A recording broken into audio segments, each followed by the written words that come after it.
Chapter 5-এর secure one shot ক্লাসের পর আজকে আমরা এমসিকিউর উপর ওয়ান শট ক্লাস করব। তো এমসিকিউর উপর আলাদা একটা ক্লাস নেওয়ার পিছনে একটা কারণ রয়েছে।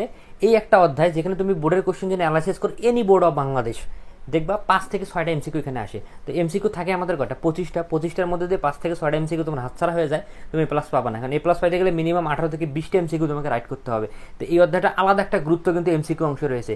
আর সিকিউ ক্লাস নেওয়ার পর তোমাদের যে পরিমাণ রিকোয়েস্ট আমার কাছে আসছে হোয়াটসঅ্যাপের মধ্যে যে এমসিকিউ ক্লাস দেন, মানে আমি নিজে অবাক যে 100+ রিকোয়েস্ট আমার কাছে আসে। এগুলো একজনও আমার স্টুডেন্ট না, সবাই বাইরের স্টুডেন্ট। আমার ক্লাসটা করার মানে বানানোর মূল উদ্দেশ্য ছিল যে আমার যে অফলাইন স্টুডেন্ট ছিল তাদেরকে দেখানোর জন্য। কিন্তু তোমরা যে পরিমাণ রেসপন্স করছো, অলরেডি এই ভিডিওটা যখন বানাচ্ছি 2000-এর উপরে স্টুডেন্ট দেখে ফেলছে। আর তোমাদের রিকোয়েস্টটা দেরি করতে পারলাম না, আজকে আমরা এমসিকিউ অংশ ক্লাস করব। একটা জিনিস মনে রাখবা যে সিকিউতে কিন্তু আমাদের অপশন থাকে 8টার মধ্যে 5টা দাও, কিন্তু এখানে তো কোনো অপশন নেই। 25টা এমসিকিউ দিতে হবে, অ্যান্ড 25টার মধ্যে যদি 5টা না পাও তাহলে তো তোমার A+ আর হচ্ছে না ওইখানে।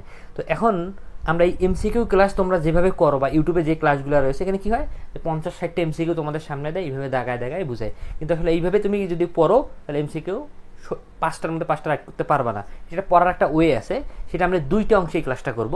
প্রথম অংশের মধ্যে যে বইয়ের আসলে কোন লাইনগুলো পড়তে হবে, কোনগুলো আসলে আমার থিওরি এমসিকিউ দরকার এই 5 অধ্যায়ের মধ্যে। কারণ তুমি মাহবুব রহমানের বই পড়ো বা মুজিবুর রহমানের বই পড়ো বা লেকচারের বই পড়ো, বইগুলো হচ্ছে এত মোটা। তার 5 অধ্যায় প্রায় 100-এর উপরে পেজ থাকে। এই 100 পেজ তো আর পড়া সম্ভব না, কোন লাইনগুলো পড়বা সেটাও তুমি জানো না। তো প্রথমে আসলে তোমাদের আমি পিক পয়েন্ট যেগুলা থিওরি টাইপ সেটা আমি বোর্ডে লিখে দেবো। তো তোমরা কী করবা, ক্লাসের মধ্যে এমসিকিউ নামে খাতার মধ্যে নোট করবা, যে লাইনগুলো লিখবো সেই লাইনগুলো একটা হুবহুব তুমি তোমার খাতায় লিখবা। তাহলে কী হবে, একবারে হুবহুব পরীক্ষা ওই প্রশ্নগুলোই তোমার আসবে। দেন আমরা ক্লাসের শেষ অংশে গিয়ে এই যে আমরা যে মনিটর দেখতেছি, এই মনিটরের মধ্যে আমরা এমসিকিউগুলো সলভ করবো লুপ রিলেটেড প্রায় আমি 30টা এমসিকিউ বাছাই করেছি। সেই 30টা এমসিকিউ তোমাদের আমি মনিটরের মধ্যে শেষ অংশে সলভ করে দেবো আজকের ক্লাসের মধ্যে। তার মানে প্রথম পার্টে আমরা কি দেখতেছি, প্রথম অংশের মধ্যে যে থিওরি যেগুলো আছে থিওরিগুলো আমরা শেষ করে ফেলবো বোর্ডে। সেকেন্ডলি আমরা যেগুলো 30টা গুরুত্বপূর্ণ loop related code related MCQ, তো এগুলো কখনো চিন্তা করা যাবে না যে তোমার হুবহুব কমন আসবে। লুপ কী হবে, তোমার কনসেপ্টটা বুঝে যাবা, দেন ওই টাইপেরই আসবে এমসিকিউ। কিন্তু কখনোই দেখবে না যে লুপেরগুলো রিপিট আসছে, লুপেরগুলো একটু চেঞ্জ করে অনেক জায়গায় 2 এর জায়গায় 3। এই কারণে ওই 30টা যদি করো 30 রকমের প্যাটার্ন আছে, তুমি অলমোস্ট তোমার বোর্ডে যেটা আসবে তুমি উত্তর করতে পারবা। তাই হোক, অনেক কথা বলে ফেলাম, শুরু করি। প্রথমত আমাদের যে জিনিসগুলো পড়তে হবে এমসিকিউর জন্য, ওয়েট আমি এটা মিশিয়ে ফেলি। দেখো তোমরা কিন্তু অবশ্যই খাতার মধ্যে লিখবা, না লিখলে এগুলা অটোমেটিক মাথা থেকে বের হয়ে যাবে, আর তুমি বইয়ে দাগায় ওইভাবে পড়তে পারবা না যে কী পড়তে হবে। তো দেখো প্রথমে আমাদের বইয়ের মাহবুব রহমান বলো বা মুজিবুর রহমান বই বলো, একটা শুরুতে একটা কম্পিউটার সংগঠন বা মাইক্রো কম্পিউটার নামে একটা অংশ আছে। এটা অধিকাংশ স্টুডেন্ট স্কিপ করো, কিন্তু এখান থেকে 1 মার্ক আসে। বিভিন্ন বোর্ডে দেখবা এই জায়গা থেকে 1 মার্ক চলে আসছে। তো এই জিনিসটা কি, কম্পিউটারের সংগঠন বা মাইক্রো কম্পিউটারের সংগঠন। কম্পিউটারের সংগঠনের 3টি অংশ। প্রথম পৃষ্ঠাটা তোমরা স্কিপ করে যাও। কম্পিউটারের সংগঠনের 3টি অংশ, সংগঠনের 3টি অংশ। তো আরেকটা বিষয় বলে রাখি, এই এমসিকিউ ক্লাসটা কিন্তু তোমার শুধু এইচএসসি না, ঢাকা বিশ্ববিদ্যালয়ে যে ভর্তি পরীক্ষা রয়েছে আইসিটি যেখানে উত্তর করতে হয় বিভাগ চেঞ্জে, ওইখানেও কিন্তু কাজে লাগবে, সেম এই বিষয়গুলোই আসবে। তো দেখো কম্পিউটারের সংগঠনের 3টি অংশ। 3টি অংশ কী কী, এটা মনে রাখতে হবে ইনপুট, দেন হচ্ছে প্রক্রিয়াকরণ বা প্রসেসিং যেটাকে আমরা বলি। এই প্রক্রিয়াকরণের আবার 2টা অংশ আছে। প্রক্রিয়াকরণ এর আবার মনে করো 2টা অংশ আছে। একটাকে বলা হয় কন্ট্রোল ইউনিট, কি বললাম, একটাকে কন্ট্রোল ইউনিট। হ্যাঁ, সেকেন্ডলি যেটা আছে সেটাকে বলে অ্যারিথমেটিক লজিক ইউনিট, যেটাকে ALU বলে। এই যেটা মনে রাখতে হবে, প্রক্রিয়াকরণের আবার 2টা অংশ, একটা কন্ট্রোল ইউনিট, একটা হচ্ছে ALU যেটাকে বলে অ্যারিথমেটিক লজিক ইউনিট। গাণিতিক কাজগুলো বা লজিক্যাল কাজগুলো এই অংশে করে, আর প্রক্রিয়াকরণের যে কাজগুলো সেই কন্ট্রোল ইউনিটে এই কাজটা করে থাকে। দেন আমাদের রয়েছে আউটপুট। এই হচ্ছে বিষয়। এর বাইরেও আরেকটা অংশ ধরা হয়, সেটা হচ্ছে মেমোরি। তো গঠনটা মূলত তোমাদের বই এইভাবে দেওয়া রয়েছে। দিনাজপুর বোর্ড 24 এখান থেকে সিকিউ চলে এসেছিল, শুধু এমসিকিউ নেই, এই চিত্রটা এসেছিল সিকিউতে। তোমরা দেখবা অধিকাংশ স্টুডেন্ট কিন্তু বুঝতেই পারেনি কোন চিত্র, কারণ এই চিত্রগুলোর মধ্যে নাম দেওয়া ছিল না যে কোনটা ইনপুট কোনটা আউটপুট।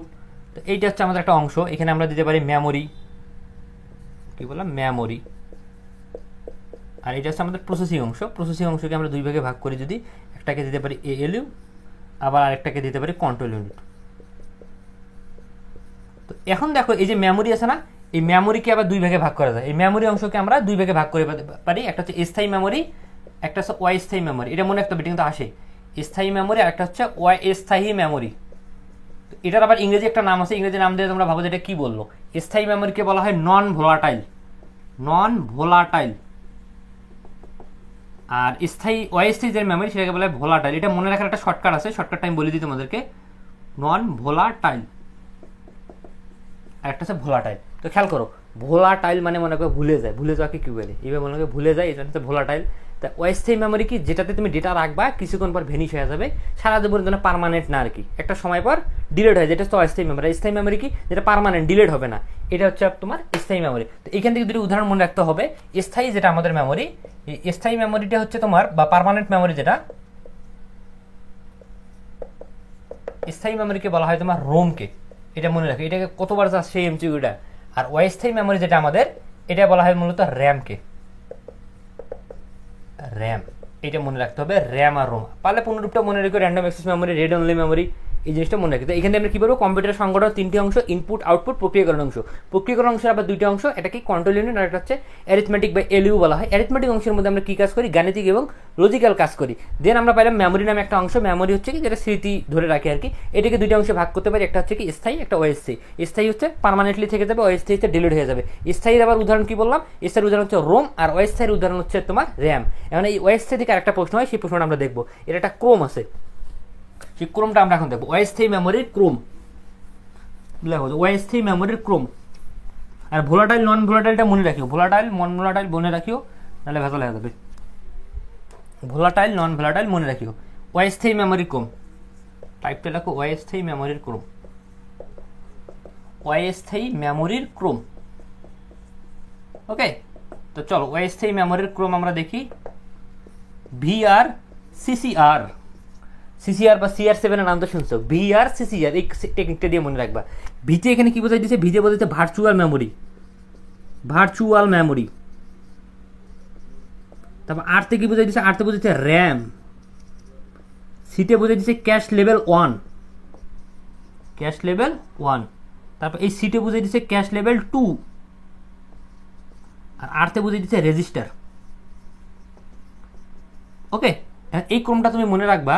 এটা যত এদিকে যাবে, দেখো আমি কি বললাম, যত এদিকে যাবে তত এর গতি বাড়বে, গতি বাড়বে প্লাস হচ্ছে মূল্যও বাড়বে, মানে দাম বাড়বে। কথা আমার বুঝতে পারছো, যে যত আমি এদিকে যাবো আমার কি বলবো, গতি বাড়বে, মূল্য বাড়বে। এখন প্রশ্নটা কেমন আসবে, তোমাকে বলবে কোন মেমোরির গতি সবচেয়ে বেশি, কোন মেমোরি স্পিড সবচেয়ে বেশি। তাহলে সবার শেষে কি আছে দেখো তো, রেজিস্টার। রেজিস্টার হচ্ছে সবচেয়ে দ্রুতগামী মেমোরি। কোন মেমোরির গতি সবচেয়ে কম, সবচেয়ে কম কে, ভার্চুয়াল মেমোরি। ক্লিয়ার? এবং এটার আরেকটা বিষয় আছে, এদিকে তুমি যত আসবা তত তোমার কি হবে, ধারণ ক্ষমতা, ধারণ ক্ষমতা তত তোমার বাড়বে, মানে ওর উল্টাটা। এর সঙ্গে সম্পর্ক হচ্ছে ব্যস্তানুপাতিক সম্পর্ক, অর্থাৎ তুমি যত এদিকে আসবে তো ধারণ ক্ষমতাটা বাড়তেছে, তার মানে এটা ধারণ ক্ষমতা সবচেয়ে কম, এটা ধারণ ক্ষমতা সবচেয়ে বেশি। অর্থাৎ ব্যাপারটা কি দাঁড়ায়, তোমাকে যদি বলে সবচেয়ে ধারণ ক্ষমতা বেশি কার, তাহলে কার হবে, ভার্চুয়াল মেমোরি। আর সবচেয়ে ধারণ ক্ষমতা কার হবে, রেজিস্টার।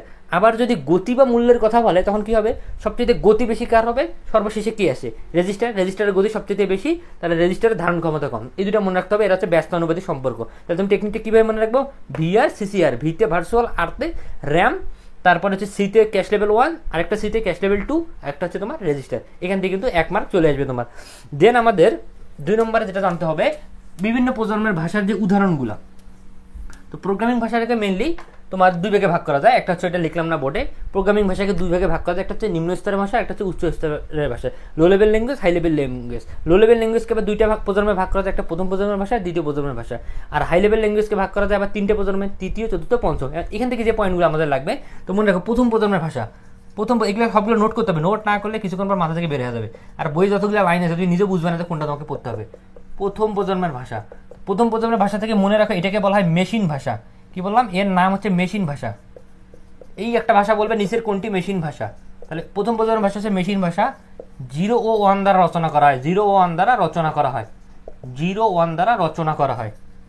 ওকে, তারপর আরেকটা গুরুত্বপূর্ণ লাইন, এই একটা ভাষা যার হচ্ছে তোমার অনুবাদক প্রয়োজন হয় না। খুবই গুরুত্বপূর্ণ লাইন। অনুবাদক বলতে ট্রান্সলেটর বোঝায়, অনুবাদক প্রয়োজন হয় না। এটা অনেক গুরুত্বপূর্ণ একটা লাইন, যে কোন ভাষার অনুবাদক প্রয়োজন হয় না। এই কনসেপ্টটা আমি বুঝাই দিই তোমাদেরকে, অনুবাদক প্রয়োজন হয় না। এখন কম্পিউটার বোঝে কোন ভাষা বলো তো, বাইনারি সংখ্যা পদ্ধতি কম্পিউটার বোঝে। আবার এই ভাষাটা আমরা লিখতেছি কি 0 1 দ্বারা, তাহলে এখানে তার আলাদা করে ট্রান্সলেটর প্রয়োজন হবে না। এইটা বাদে বাকি যে ভাষাগুলো রয়েছে, দ্বিতীয়, তৃতীয়, চতুর্থ, পঞ্চম, সবগুলোর মধ্যে ট্রান্সলেটর প্রয়োজন হয়। দেন এখানে মনে রাখতে হবে, এই ভাষার 2টি অংশ, এই ভাষার 2টি অংশ, এই লাইনটা মনে রাখিও। 2টি অংশ কি কি, অপকোড আর অপারেন্ট। এক হচ্ছে অপকোড আর 2 হচ্ছে অপারেন্ট। অপকোড, 2 হচ্ছে অপারেন্ট। এইটুক লাইন মনে রাখলে এনাফ ফর প্রথম প্রজন্মের ভাষার জন্য। এবার আমরা দ্বিতীয় প্রজন্মের ভাষায় চলে যাব। দ্বিতীয় প্রজন্মের ভাষা, দ্বিতীয় প্রজন্মের ভাষার নাম হচ্ছে অ্যাসেম্বলি ভাষা। অ্যাসেম্বলি ভাষা, অ্যাসেম্বলি ভাষা বলা হয়, এটা মনে রাখতে হবে, অ্যাসেম্বলি ভাষা বলা হয়। দেন আরেকটা লাইন মনে রাখো, সাংকেতিক ভাষা দিয়ে ভাষা রচনা করা হয়। সাংকেতিক চিহ্ন বলতে কি জানো? যেমন সামেশনের পরিবর্তে সাম লিখলাম, এডিশনের পরিবর্তে অ্যাড লিখলাম, এটা সাংকেতিকভাবে রচিত, সাংকেতিকভাবে রচনা করা হয়, এইটা একটা ব্যাপার মনে রাখতে হবে।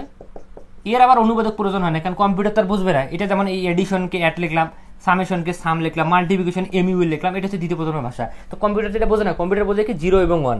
তো দেন এটার অনুবাদক লাগবে, অনুবাদকের নাম হচ্ছে অ্যাসেম্বলার। অনুবাদকের নাম হচ্ছে অ্যাসেম্বলার, অ্যাসেম্বলার, এটা মনে রাখতে হবে।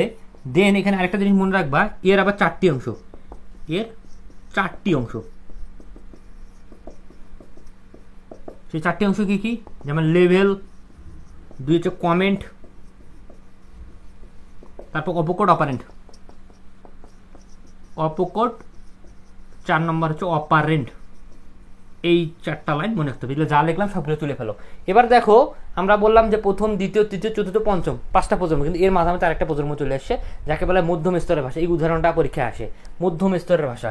মধ্যম স্তরের ভাষা কি বললাম? মধ্যম স্তরের ভাষা, মধ্যম স্তরের ভাষা, মধ্যম স্তরের ভাষা। মধ্যম স্তরের ভাষার উদাহরণ তোমার লাগবে, এটা হচ্ছে সি, তারপর হচ্ছে ফর্টেন, এরপর হচ্ছে প্যাসকেল, এইটা মনে রাখিও, সি, ফর্টেন, প্যাসকেল, এইটা মনে রাখবে মধ্যম স্তরের ভাষা। এরপর চতুর্থ প্রজন্মের যে ভাষা, চতুর্থ প্রজন্মের ভাষা জাস্ট উদাহরণ মনে রাখবা। এই উদাহরণগুলোর মধ্যে একটা চলে আসবে, 24-ই আসছিল। একটা হচ্ছে ইন্টিলেক্ট, কি বললাম? ইন্টিলেক্ট, ইন্টিলেক্ট, তারপর হচ্ছে তোমার ওরাকেল, এরপর আরেকটা আছে তোমার এসকিউএল। এসকিউএল এর পুনরূপটা লাগবে structure query language, structure query language, এটা হচ্ছে চতুর্থ প্রজন্মের ভাষা। আর পঞ্চম প্রজন্মের জাস্ট একটা মনে রাখবা, OPS5, এটা মনে রাখলে হবে, OPS5। কোনো কোনো বই আছে OPPS5, এইটার 100 অপশন থাকবে, যে কোনো একটা। তো এই যে ভাষার ব্যাপার, তো আমি একবার রিভিউ করে দিই। প্রথম প্রজন্মের ভাষা মনে রাখবো মেশিন ভাষা, এটা 01 দ্বারা রচনা করা, অনুবাদকের প্রয়োজন হয় না, 2টি অংশ থাকে এটাতে। দ্বিতীয় প্রজন্মের ভাষা একে বলা হয় অ্যাসেম্বলি ভাষা, সাংকেতিক চিহ্ন দিয়ে লেখা হয়, অনুবাদকের প্রয়োজন হয়, অনুবাদকটার নাম হচ্ছে অ্যাসেম্বলার। এই দুটো গ্যাঞ্জাম করা যাবে না। লার আর লি, লার আর লি এর আলাদা জিনিস, লি হচ্ছে ভাষার নাম, লার হচ্ছে অনুবাদকের নাম। এর দেন হচ্ছে এর 4টি অংশ, লেভেল, কমেন্ট, অপকোড, অপারেন্ট। মধ্যম স্তরের ভাষায় আমরা কি মনে রাখবো? জাস্ট ওর উদাহরণটা মনে রাখবো, সি, তারপর ফর্টেন, এরপর হচ্ছে প্যাসকেল। তারপর চতুর্থ প্রজন্মের ভাষা আমরা যেটা মনে রাখবো, ইন্টিলেক্ট, ওরাকেল, এসকিউএল, এসকিউএল এর পুনরূপ স্ট্রাকচার কোয়েরি ল্যাঙ্গুয়েজ। আর পঞ্চম প্রজন্ম হচ্ছে OPS5, that's enough for it. তার মধ্যে সবচেয়ে গুরুত্বপূর্ণ যে মধ্যম স্তরের ভাষা, এই যে নাম, এই জিনিসগুলো, এর মধ্যে থেকে 1 মার্ক আসার চান্স আছে। ওকে, তো এরপর আমরা চলে যাব সেকেন্ড আমাদের যে ইয়াটা আছে, অনুবাদক। অনুবাদক থেকে কিন্তু তোমাদের সিকিউ আসে, আবার MCQ 1-2 চলে আসতে পারে। অনুবাদককে লেখা হচ্ছে, অনুবাদককে 3 ভাগে ভাগ করা যায়। অনুবাদক বিষয়টা কি আমি একটু বলে দিই তোমাদেরকে। অনুবাদক বলতে বোঝায় ট্রান্সলেটর, যে কম্পিউটার আসলে আমরা যে ভাষাটা লিখি, যে তোমার যেমন ইংরেজিতে যে কোডটা রচনা করি, এইটা কম্পিউটারকে 01-এ কনভার্ট করার জন্য যে বিষয়টা মাঝে বানানো হয় সেটা হচ্ছে অনুবাদক। আর সহজভাবে বললে, তো তুমি ফ্রান্সের ভাষা বুঝো, আমি বাংলা ভাষা বুঝি, মাঝ বরাবর আমি এমন একজনকে রাখবো যে ফ্রান্সের ভাষা বোঝে, বাংলার ভাষা বোঝে। সে কী হবে? আমাদের কথাটা শুনে ডাবিং করে পাঠাই দিবে, অর্থাৎ আমাকে বাংলায় বুঝাচ্ছে, শুনে আবার তোমাকে ফ্রান্সে রিপিট করতেছে, এটাকে বলা হয় অনুবাদক। তো বিষয়টা যদি আমি লিখি যে অনুবাদক, যে দেখো অনুবাদক আমি লিখলাম ধরো ইন্টিজার ABS, তারপর হচ্ছে S=A+B, এটা হচ্ছে আমার সোর্স কোড, একে বলা হয় সোর্স কোড। এটা মনে রাখতে হবে সোর্স কোড কি। তাহলে সোর্স কোড হচ্ছে আমি যেটা লিখি সেটাকে বলা হয় যে সোর্স কোড। তারপর এইটা হচ্ছে ট্রান্সলেটর, ট্রান্সলেটর যাকে বলা হচ্ছে অনুবাদক। দেন এইটাকে আমরা বলবো হচ্ছে আমাদের অবজেক্ট কোড। অবজেক্ট কোড কি করবে? যেরকম 1011000111 রূপান্তর করে দিল। এখান থেকে কিন্তু তোমার কও আসে, আবার MCQ আসে। কতে বলে যে অবজেক্ট কোড আসলে কাকে বলে? অবজেক্ট কোড হচ্ছে সোর্স কোডকে ট্রান্সলেট করা বা অনুবাদ করার পর যেটা আমরা পাই সেটাকে অবজেক্ট কোড বা বস্তু প্রোগ্রাম বলে। এর বাংলা হচ্ছে বস্তু প্রোগ্রাম, এটা উৎস প্রোগ্রাম, এটাকে বাংলায় বলে উৎস প্রোগ্রাম। এটা বাংলাটাও লিখে রাখো, উৎস প্রোগ্রাম, এটাকে বস্তু প্রোগ্রাম। তাহলে উৎস প্রোগ্রামকে আমরা যেটা লিখতেছি কম্পিউটারে, যেটা টাইপ করতেছি, এটা হচ্ছে উৎস প্রোগ্রাম বা সোর্স প্রোগ্রাম। আর কম্পিউটার যেটা বুঝতেছে বা রূপান্তর করতেছে, যেটা ট্রান্সলেট করে, সেটাকে বলা হচ্ছে অবজেক্ট বা সোর্স কোড। ওকে, অবজেক্ট বা তোমার কি বলে বস্তু প্রোগ্রাম, নট সোর্স কোড। এবার এই অনুবাদককে 3 ভাগে ভাগ করা যায়। কি বললাম? অনুবাদক 3 ভাগে ভাগ করা যায়, 3 প্রকার। 3 প্রকার কি কি? এক হচ্ছে অ্যাসেম্বলার, আমরা অলরেডি জানি, একটু কি দেখে আসলাম, অ্যাসেম্বলার দ্বিতীয় প্রজন্মের ভাষা করে। দেন হচ্ছে আরো 2টা আছে কম্পাইলার, কম্পাইলার। 3 হচ্ছে ইন্টারপ্রেটার, ইন্টারপ্রেটার, এই হচ্ছে তিনটা, অ্যাসেম্বলার, কম্পাইলার, ইন্টারপ্রেটার। তার মধ্যে মনে রাখতে হবে এটা হচ্ছে নিম্ন স্তরের ভাষায় করে, এটা নিম্ন স্তরের, আর এটা হচ্ছে উচ্চ স্তরের। ওকে, নিম্ন স্তর, উচ্চ। এবং কম্পাইলার ইন্টারপ্রেটার সম্পর্কে তোমার শুধু এমসিকিউ না, খ নম্বরও পরীক্ষা এখান থেকে প্রশ্ন। দেখো আমি এখানে ক্লিয়ার করে দিই একটা শর্টকাট দিয়ে তোমাকে আমি এখন এটা ক্লিয়ার করে দিই, কম্পাইলার ইন্টারপ্রেটারটা খাতায় অবশ্যই নোট করবা। আর একটা জিনিস মনে রাখবা, এই ক্লাসটা দিয়ে কিন্তু সিকিউ তোমার কমপ্লিট হবে না, শুধুমাত্র এমসিকিউ অংশ কমপ্লিট হবে। যারা মনে করছে এটা বলে সিকিউ আনসার করবে, কখনোই সম্ভব না। এটা পরে তুমি এমসিকিউ 6 পাবা, ঠিক আছে, কিন্তু সিকিউ কমপ্লিট হবে না। সিকিউর জন্য আগের ক্লাস দেখে আসবা, ওটা প্রায় 3 ঘন্টার মধ্যে নিয়ে ফেলছি। তো কম্পাইলার আর একটা হচ্ছে আমাদের কি লিখলাম, ইন্টারপ্রেটার। এই দুইটার মধ্যে পার্থক্য তো শর্টকাট দিয়ে শিখে ফেলবা, শর্টকাটটা দিয়ে শিখে ফেলো। শর্টকাটটা কি দেখো, এর সামনে লেখা আছে কম্পি দিয়ে মনে রাখবে কমপ্লিট, এটা মনে রাখবে কি কমপ্লিট। আর ইন্টারপ্রেটার দিয়ে মনে রাখবে ইন্টারভাল মানে কি জানো, বিরতি। ইন্টারভাল মানে হচ্ছে বিরতি। তো এটার সামনে যদি কমপ্লিট পাইছি, এ হলো সম্পূর্ণ প্রোগ্রামটাকে একসঙ্গে অনুবাদ করে, পুরো সম্পূর্ণ প্রোগ্রামকে একসাথে অনুবাদ করে। এ হচ্ছে 1 লাইন করে করে, আমি সময় বাঁচানোর জন্য সংক্ষেপে লিখতেছি, তোমরা আমার কথাগুলো নোট করে নিও। 1 লাইন করে অনুবাদ করে, খেয়াল করো। এ কি করলে পুরো প্রোগ্রামটাকে অনুবাদ করে। ব্যাপারটা হচ্ছে আমি পুরো প্রোগ্রামটাকে দিলাম, ধরো ও A to Z নিজের মধ্যে নিবে, নিয়ে পুরোটা অনুবাদ করে আউটপুট দিবে। আর যদি আমি ইন্টারপ্রেটার দিয়ে করি, তখন কি করবে, 1 লাইন করে যাবে, অর্থাৎ এই লাইনটা প্রথমে করলো, তারপর এই লাইনটা, তারপর এই লাইনটা, এইভাবে যাবে আর একটা করে অনুবাদ করবে। এটাই বলা হচ্ছে সম্পূর্ণ প্রোগ্রামকে অনুবাদ করে আর 1 লাইন করে অনুবাদ করে। দেন এটা মনে রাখার টেকনিকটা কি বললাম, COMP দিয়ে মনে রাখবো কমপ্লিট মানে হচ্ছে সম্পূর্ণ। দেন দেখো, এটা যেহেতু সম্পূর্ণ প্রোগ্রামকে একসঙ্গে অনুবাদ করে, এর ভুলগুলো কি করবে, ভুলগুলো একসঙ্গে দেখায়, ভুলগুলো একসঙ্গে প্রদর্শন করে, একসাথে প্রদর্শন করে। তোমাদের এখানে খ নম্বরটা হয়ে যাচ্ছে এই টেকনিকের সাহায্যে, ভুলগুলো একসাথে দেখায়। আর এটা কি করবে, 1 লাইন করে ভুল দেখায়, এটা 1 লাইন করে ভুল দেখায়, 1 লাইন করে ভুল। মানে আমি সংক্ষেপে লিখে দিলাম, যত টাইম বাঁচানো যায় আমাদের, কারণ ক্লাস তো লম্বা হবে। তারপরে দেখো, এবার আরো টেকনিকটা মনে রাখো, যেহেতু পুরো প্রোগ্রামটাকে আমি একসঙ্গে নিতেছি, তাহলে আমার মেমোরির স্পেসটা কি লাগবে বলো তো, বেশি লাগবে না কম লাগবে? যদি আমি পুরোটা একসঙ্গে নিই, তার মানে জায়গা বেশি লাগবে। আর 1 লাইন করে আমি যখন নিব, তখন কি হবে, জায়গা কম লাগবে অবভিয়াসলি। তার মানে এখানে মেমোরি বেশি প্রয়োজন হয়, মেমোরি বেশি লাগে। আর এই জায়গাটায় আমার কি লাগতেছে বলো তো, মেমোরি তাহলে কম লাগতেছে, মেমোরি কম লাগবে, মেমোরি কম প্রয়োজন হবে। এইবার দেখো আরো মজার বিষয়, এবার সময় কার বেশি লাগবে, সময় কার কম লাগবে। যেহেতু পুরো প্রোগ্রামটা আমি একসঙ্গে নিয়ে নিয়েছি, তো অবভিয়াসলি আমার সময় কম লাগবে, কারণ আমি একসঙ্গে নিয়ে নিয়েছি। দেখো ভাই ভুলগুলো, আর আমি 1 লাইন করে দিয়েছি, টুকটুক করে দিয়েছি, এই লাইন এইভাবে যাচ্ছি বারবার, তারপর টাইম বেশি লাগবে। তার মানে এখানে টাইম বেশি লাগতেছে, এখানে টাইম কম লাগতেছে। টাইম আমার বা সময় যেটা আমরা বলি, টাইম বেশি লাগে, আর এইখানে আমাদের কি হবে বলতো, টাইম কম লাগবে। এইবার দেখো মেইন যে কনসেপ্টটা, এইটাই অনেকে ভুল করো, কাজের প্রক্রিয়া কোনটা জটিল কোনটা সহজ। কম্পাইলারের কাজের প্রক্রিয়াটা জটিল। কেন কাজের প্রক্রিয়া জটিল, এটা কিন্তু খ নম্বরও তোমার আসে। কারণ দেখো, যখন আমি পুরো প্রোগ্রামটাকে একসঙ্গে নিয়ে অনুবাদ করতেছি, ভুলগুলো একসঙ্গে প্রদর্শন করতেছি, ওইখান থেকে তোমাকে ভুলগুলো বাস্তবে কই ভুল হয়েছে, এটাকে সো টাফ কাজ না। আর যদি একটা লাইনের মধ্যে তোমার আমি ভুলগুলো দেখাই দিই যে এই লাইনের ভুলগুলো কই হয়েছে, এই লাইনের ভুলগুলো স্পেসিফিকভাবে বাই করো, তখন কাজটা কিন্তু সহজ হয়ে যায়। এই জন্য ইন্টারপ্রেটারের কাজের প্রক্রিয়াটা সহজ, আর এটার কাজের প্রক্রিয়াটা জটিল, কারণ এখানে ভুলগুলো একসঙ্গে প্রদর্শন করা হয়। তাহলে কাজের প্রক্রিয়া হচ্ছে এটা কি জটিল, আর এটা হচ্ছে সহজ। তাহলে এখানে কিন্তু আমার খ নম্বর হয়ে গেল, এটা হচ্ছে সহজ। ক্ষয় কিন্তু একটা পার্থক্য আসে, ইন্টারপ্রেটারের থেকে কম্পাইলার পার্থক্য লেখো বা কেন ভালো। এইবার হচ্ছে কোনটা ভালো, অ্যাসেম্বলার ভালো না কম্পাইলার ভালো? অ্যান্ড কম্পাইলার ভালো না ইন্টারপ্রেটার ভালো? ম্যাক্সিমামে মনে করো যে আসলে কাজের প্রক্রিয়া তো জটিল, তাহলে তো ভাই আমার ইন্টারপ্রেটারই ভালো। সাধারণ সেন্সে তাই মনে হয়, তাই না? কিন্তু আসলে সাধারণ সেন্সকে চেঞ্জ করে অসাধারণ সেন্স আনতে হবে। ব্যাপারটা হচ্ছে ইন্টারপ্রেটারই হচ্ছে ভেজাল, আর কম্পাইলারে হচ্ছে ভালো। মানে কেন ভালো, এর ব্যাখ্যাটা আমি দিই। কারণ কম্পাইলারের টাইমটা কম লাগতেছে, মেমোরিটা কম লাগতেছে, এইটা হচ্ছে মেইন ফ্যাক্ট হিসাবে কাজ করে। সময়টা এখানে গুরুত্বপূর্ণ। মানে এমন একটা কোড তুমি দিয়েছো, দিয়ে ঘন্টার পর ঘন্টা ঘুমাই গিয়েছে, করতে আসছে করো সারাদিন, তাহলে বিরক্ত হয়ে যাবে না? এই জন্য ইন্টারপ্রেটার ভালো না। আর কম্পাইলার কি একসঙ্গে নিয়ে দিচ্ছে, করতেছে, দিয়ে দিছে, এই কারণে কম্পাইলার ভালো। এখানে সময় কম লাগতেছে, তোমার মেমোরি স্পেস কম লাগতেছে। ওকে, মনে রাখবা কম্পাইলার বেস্ট। এইটুকু অনুবাদক থেকে মনে রাখলে এনাফ। এবার আমাদের চলে যাবো নেক্সট কি আছে, এরপর হচ্ছে আমাদের প্রোগ্রাম। ওকে, প্রোগ্রাম আমি যদি একটা সিরিয়ালি যেতেছি, একটা পয়েন্ট টু পয়েন্ট, তোমাদের কম্পিউটার সংগঠন চলে করছে, এইখান থেকে শুরু করে একে শেষে যে অ্যারে আছে এইভাবে চলবে। তো পয়েন্ট টু পয়েন্ট নোট করো। আমি এমন না যে মাঝখান থেকে ধরি পড়াচ্ছি বা করতেছি। তো এখন দেখো প্রোগ্রামে তোমার ধাপ, তোমাকে পরীক্ষাটা আসছে প্রোগ্রামের ধাপ করি, মনে রাখো প্রোগ্রামের ধাপ 60 লিখে রাখো, যে প্রোগ্রামের ধাপ হচ্ছে 60টি ধাপ মনে রাখার দরকার নেই। যে লাইনটা তোমাকে মনে রাখবে সেই লাইনটা আমি লিখে দিই। দেখো এই লাইনটা শুধু মনে রাখবো, 60টা ধাপের মধ্যে কয়েকটা লাইন মনে রাখবা, এই লাইনটা মনে রাখবা। প্রোগ্রাম ডিজাইন, দেন হচ্ছে কোডিং, এরপর মনে রাখো বাস্তবায়ন। এটা কেন মনে রাখবো ভাই, এখান থেকে প্রশ্নটা আসে কি জানো, প্রোগ্রাম ডিজাইনের পরের ধাপ কি কোডিং, তারপর বলে বাস্তবায়নের আগের ধাপ কি কোডিং। মেনলি এই কোডিংটাকে কেন্দ্র করে প্রশ্নটা হয়।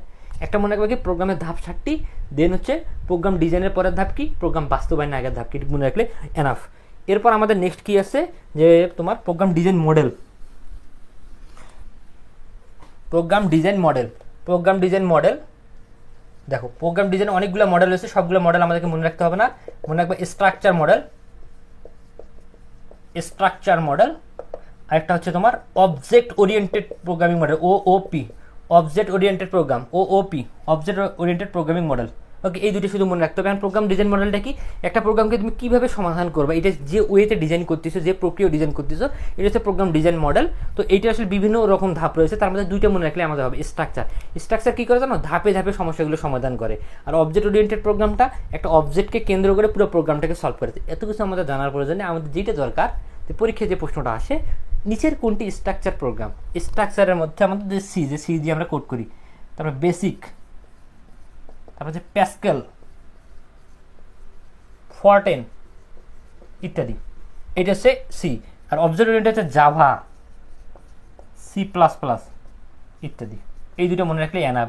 তুমি পরীক্ষায় ভুলটা কই করবা জানো, তোমাকে পরীক্ষা বলবে ভাই বলো তো নিচের কোনটি অবজেক্ট ওরিয়েন্টেড প্রোগ্রামিং মডেল, তুমি দাগাই দিবা সি। কিন্তু সি তো ভাই অবজেক্ট ওরিয়েন্টেড প্রোগ্রামিং না, সি হচ্ছে স্ট্রাকচার। এটা ভালোভাবে মনে রাখতে হবে, এই জন্যই তোমাকে দিবে। আর অবজেক্ট ওরিয়েন্টেড প্রোগ্রামিংয়ের আরেকটা জিনিস মনে রাখতে হবে, তিনটা বৈশিষ্ট্য। কোনো বই 4টা দেওয়া আছে, কিন্তু মেনলি 3টা বৈশিষ্ট্য। এটা পরীক্ষা আসে, নিচের কোনটি অবজেক্ট ওরিয়েন্টেড প্রোগ্রামের বৈশিষ্ট্য নয় বা বৈশিষ্ট্য। কি বৈশিষ্ট্য মনে রাখো, অবজেক্ট ওরিয়েন্টেড প্রোগ্রামের আবার 3টা বৈশিষ্ট্য। একটা হচ্ছে পলিমরফিজম। এই জিনিস তোমার বোঝার দরকার নেই যে পলিমরফিজম কি, বুঝলে মাথাটা আউলানোর দরকার নেই। ইনহেরিটেন্স, আরেকটা আছে এনক্যাপসুলেশন। এই 3টা মনে রাখলে হবে। আরেকটাকে যেটা কাউন্ট করা হয় অ্যাবস্ট্রাকশন, ওটার দরকার নেই। এই 3টা মনে করবে, 3টা। তো পরীক্ষা প্রশ্ন আসবে নিচের কোনটি অবজেক্ট ওরিয়েন্টেড প্রোগ্রামিংয়ের তোমার বৈশিষ্ট্য বা বৈশিষ্ট্য নয়। ওকে, তো এইখান থেকে এটুকু জানবা কী পড়তে হবে, সেটা কিন্তু তোমরা জানো। বই যখন দেবা তখন দেখবে বর্ণনা সহ দিয়ে দিয়েছে, তোমাদের বর্ণনাও পড়ে ফেলো, কিন্তু বর্ণনাটা তো আসবে না। আসবে হচ্ছে কোনটা বৈশিষ্ট্য কোনটা বৈশিষ্ট্য নেই। এরপর আমাদের কী আছে, নেক্সট আসছে হচ্ছে আমাদের প্রোগ্রামের ভুল। প্রোগ্রামের ভুল থেকে আবার খ নম্বরও আসে, আবার এমসিকিউ আসে। প্রোগ্রামের ভুল, তো দেখো তোমাদের তো ভুল অনেক কিছু, এবার প্রোগ্রামের ভুল দেখো। প্রোগ্রামের ভুলকে বলা হয় বাগ। মনে রাখো, প্রোগ্রামের ভুলকে বলা হয় বাগ। এই বাগ কিন্তু সেই বাগ না, এই বাগ আলাদা বাগ। প্রোগ্রামের ভুলকে বলা হয় বাগ।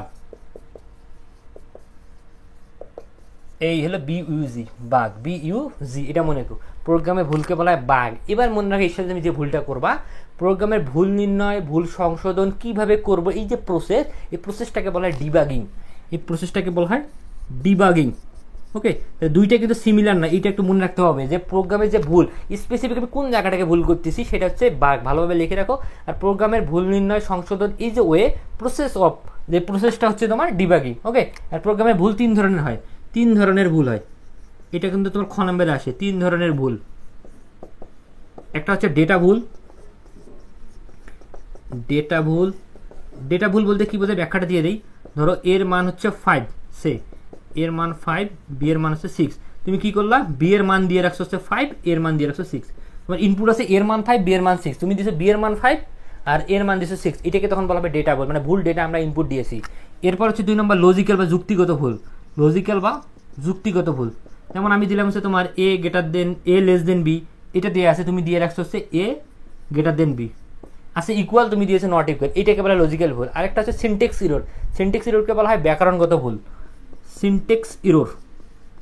সিনটেক্স ইররকে বলা হয় ব্যাকরণগত ভুল, অর্থাৎ প্রোগ্রামে কোনো সেমিকোলন ভুল করলা কি, দাড়ি ভুল করলা কিনা, এটাকে বলা হয়। যেমন সিনটেক্স ইরর 2 আমি বুঝাই, যারা কোড করছে তারা বুঝবা। আমি একটা মেইন ফাংশন, তাহলে দেখো এখানে ভুলটা কি হয়েছে, মেইন ফাংশনের পর আমি একটা সেমিকোলন দিয়ে দিয়েছি, মেইন ফাংশনের পর সেমিকোলন হয় না, এটা একটা ভুল। যেমন আমি আরও লিখলাম, দেখো প্রিন্টএফ, এখানে আবার কি ভুল হয়েছে, এই যে পিটা আছে না, পিটা আমি বড় হাতের দিছি, পি হবে ছোট হাতের। তো এই যে তুমি কখন পাবা সিনটেক্স ইররটা, যখন তুমি কোড বুঝবা। কোড না বুঝলে তুমি বুঝতেই পারবা না যেটা কই ভুল হয়েছে। যাই হোক, এমসিকিউ তো তোমার বলবে না সিনটেক্স ইরর বের করতে, এটা মাঝে মাঝে ভয়ে আসে যে এই প্রোগ্রামটা কী ভুল আছে, ভুলগুলো তুমি সংশোধন করো, ডিবাগিং করো। সংশোধন করো বলে না, বলছে ডিবাগিং করো। তো তুমি জাস্ট মনে রাখো যে প্রোগ্রামের ভুলকে বলা হয় বাগ, প্রোগ্রামের ভুল সংশোধন করার এই যে ওয়েটাকে বলা হচ্ছে ডিবাগিং। প্রোগ্রামের ভুল 3 ধরনের হইতে পারে, কী ভুল হতে পারে, ডেটা ভুল, তারপর লজিক্যাল ভুল, আর একটা হচ্ছে সিনটেক্স ইরর। ওকে, এবার আমাদের যাইতে হবে সি। এবার আমরা সি অংশে চলে যাবো। সি থেকে যে জিনিসগুলো জানতে হবে আমাদের জানতে হবে। দেখো সি থেকে আমরা যে জিনিসগুলো জানবো, সি এর জনক হচ্ছে তোমার ডেনিস রিচি, সি এর জনক হচ্ছে ডেনিস রিচি, ডেনিস রিচি। ওকে, এবার আরেকটা মনে রাখো, বেল ল্যাবরেটরি, বেল ল্যাবরেটরিতে তোমার এই সিটা তৈরি হয়। বেল ল্যাবরেটরিতে, বেল বারবার উচ্চারণ দিয়েছে, বেল ল্যাবরেটরিতে তোমার কি বলে ইউনিক্স অপারেটিং সিস্টেমের মধ্যে দিয়ে মূলত সি তৈরি হয়।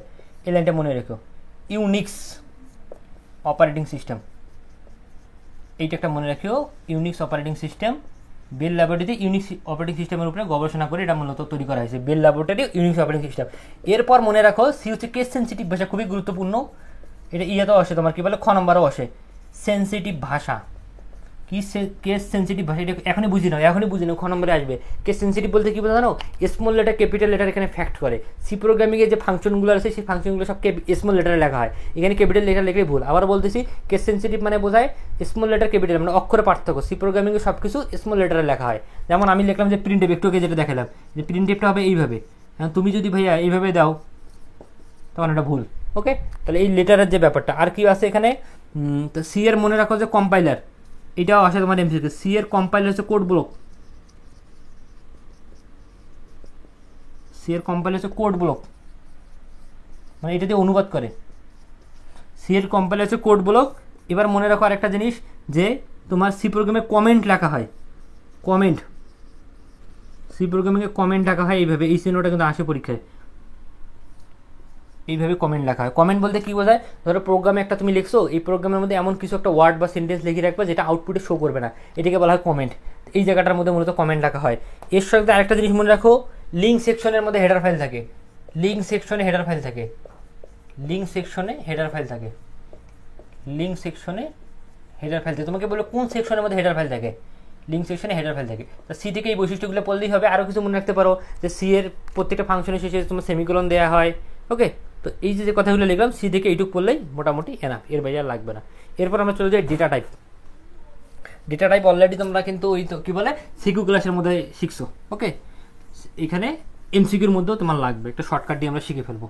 ডেটা টাইপ, ডেটা টাইপ তো মনে রাখো, ডেটা টাইপ হচ্ছে তোমার মৌলিক বা প্রাইমারি কথাটা যদি থাকে, যে সি প্রোগ্রামে মৌলিক বা প্রাইমারি ডেটা টাইপ। সি প্রোগ্রামে কি বললাম, মৌলিক বা প্রাইমারি ডেটা টাইপ। প্রোগ্রামে মৌলিক বা প্রাইমারি ডেটা টাইপ হচ্ছে 4 ধরনের, মৌলিকও থাকতে পারে, প্রাইমারিও থাকতে পারে। সেই 4 ধরনের কি কি, এক হচ্ছে ইন্টিজার, আইএনটি। এটা কি জন্য ব্যবহার করা হয়, যারা কোডে অংশ পড়ছো তারা জানো, এখানে আর রিপিট করলাম না। পূর্ণাংশ, পূর্ণাংশের জন্য এটা ব্যবহার করা হয়, এটা লিখলাম না, বেকার টাইম ওয়েস্ট না করি। ফ্লট, এটা আমি ওখানে ডিটেলস বুঝাইছি। ফ্লোট মানে হচ্ছে পূর্ণাংশ ভগ্নাংশ। 3 নম্বর হচ্ছে তোমার ক্যারেক্টার, আরেকটা হচ্ছে তোমার ডাবল। এই 4টা, এটা হচ্ছে মৌলিক ডেটা টাইপ বা প্রাইমারি ডেটা টাইপ। এই 4টার আবার রেঞ্জ লাগবে, রেঞ্জ মনে রাখে, একটা শর্টকাট শিখাই দিই। এই 4টা তোমাকে রেঞ্জ বলবে, একে কমন প্রশ্ন, যে ক্যারেক্টারের রেঞ্জ কত, তোমার হচ্ছে ফ্লোটের রেঞ্জ কত, ইন্টিজারের রেঞ্জ কত। রেঞ্জ মনে রাখার টেকনিকটা শিখো, সিআই ফর ডি, এইটা রেঞ্জ মনে রাখার টেকনিক, সিআই ফর ডি। সিতে মনে রাখো ক্যারেক্টার, সিতে ক্যারেক্টার, আইতে মনে রাখো আই ইন্টিজার, এফতে মনে রাখো ফ্লট, আর ডিতে মনে রাখো ডাবল। এই শর্টকাটটা মনে রাখবা, CI for D, character, integer, ফ্লট, ডাবল। কাহিনীটা কি, প্রথমে কোনো একটা সংখ্যার ইনিশিয়াল পয়েন্ট শুরু করে থেকে 1 থেকে, তাহলে এটা হচ্ছে 1 বাইট, দেখো এটা হচ্ছে 1 বাইট।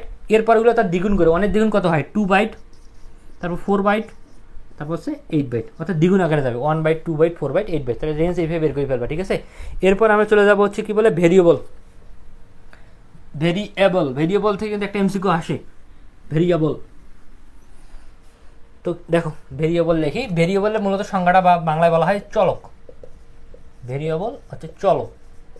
এখন চলক মনে রাখবা, সি ভাষায় মেমোরিতে, মেমোরি লোকেশনের যে নাম ব্যবহার করা হয়, ঠিক আছে, মেমোরি লোকেশনের যে নাম ব্যবহার করে তাকে বলা হয় ভেরিয়েবল। তোমাকে বলতে পারে মেমোরি লোকেশনের নাম ব্যবহার করা যা হয় যাকে, যে কি বলা হয় ভেরিয়েবল। ওকে, তো ভেরিয়েবলের প্রকারভেদ রয়েছে ঘোষণার ভিত্তিতে, কমন মিস্টেক। দেখো ভালো করে মনে রাখো, ঘোষণার ভিত্তিতে ভেরিয়েবল 3 প্রকার। কি কমন মিস্টেক করবে এখনই বলে দিই। ঘোষণার ভিত্তিতে ভেরিয়েবল,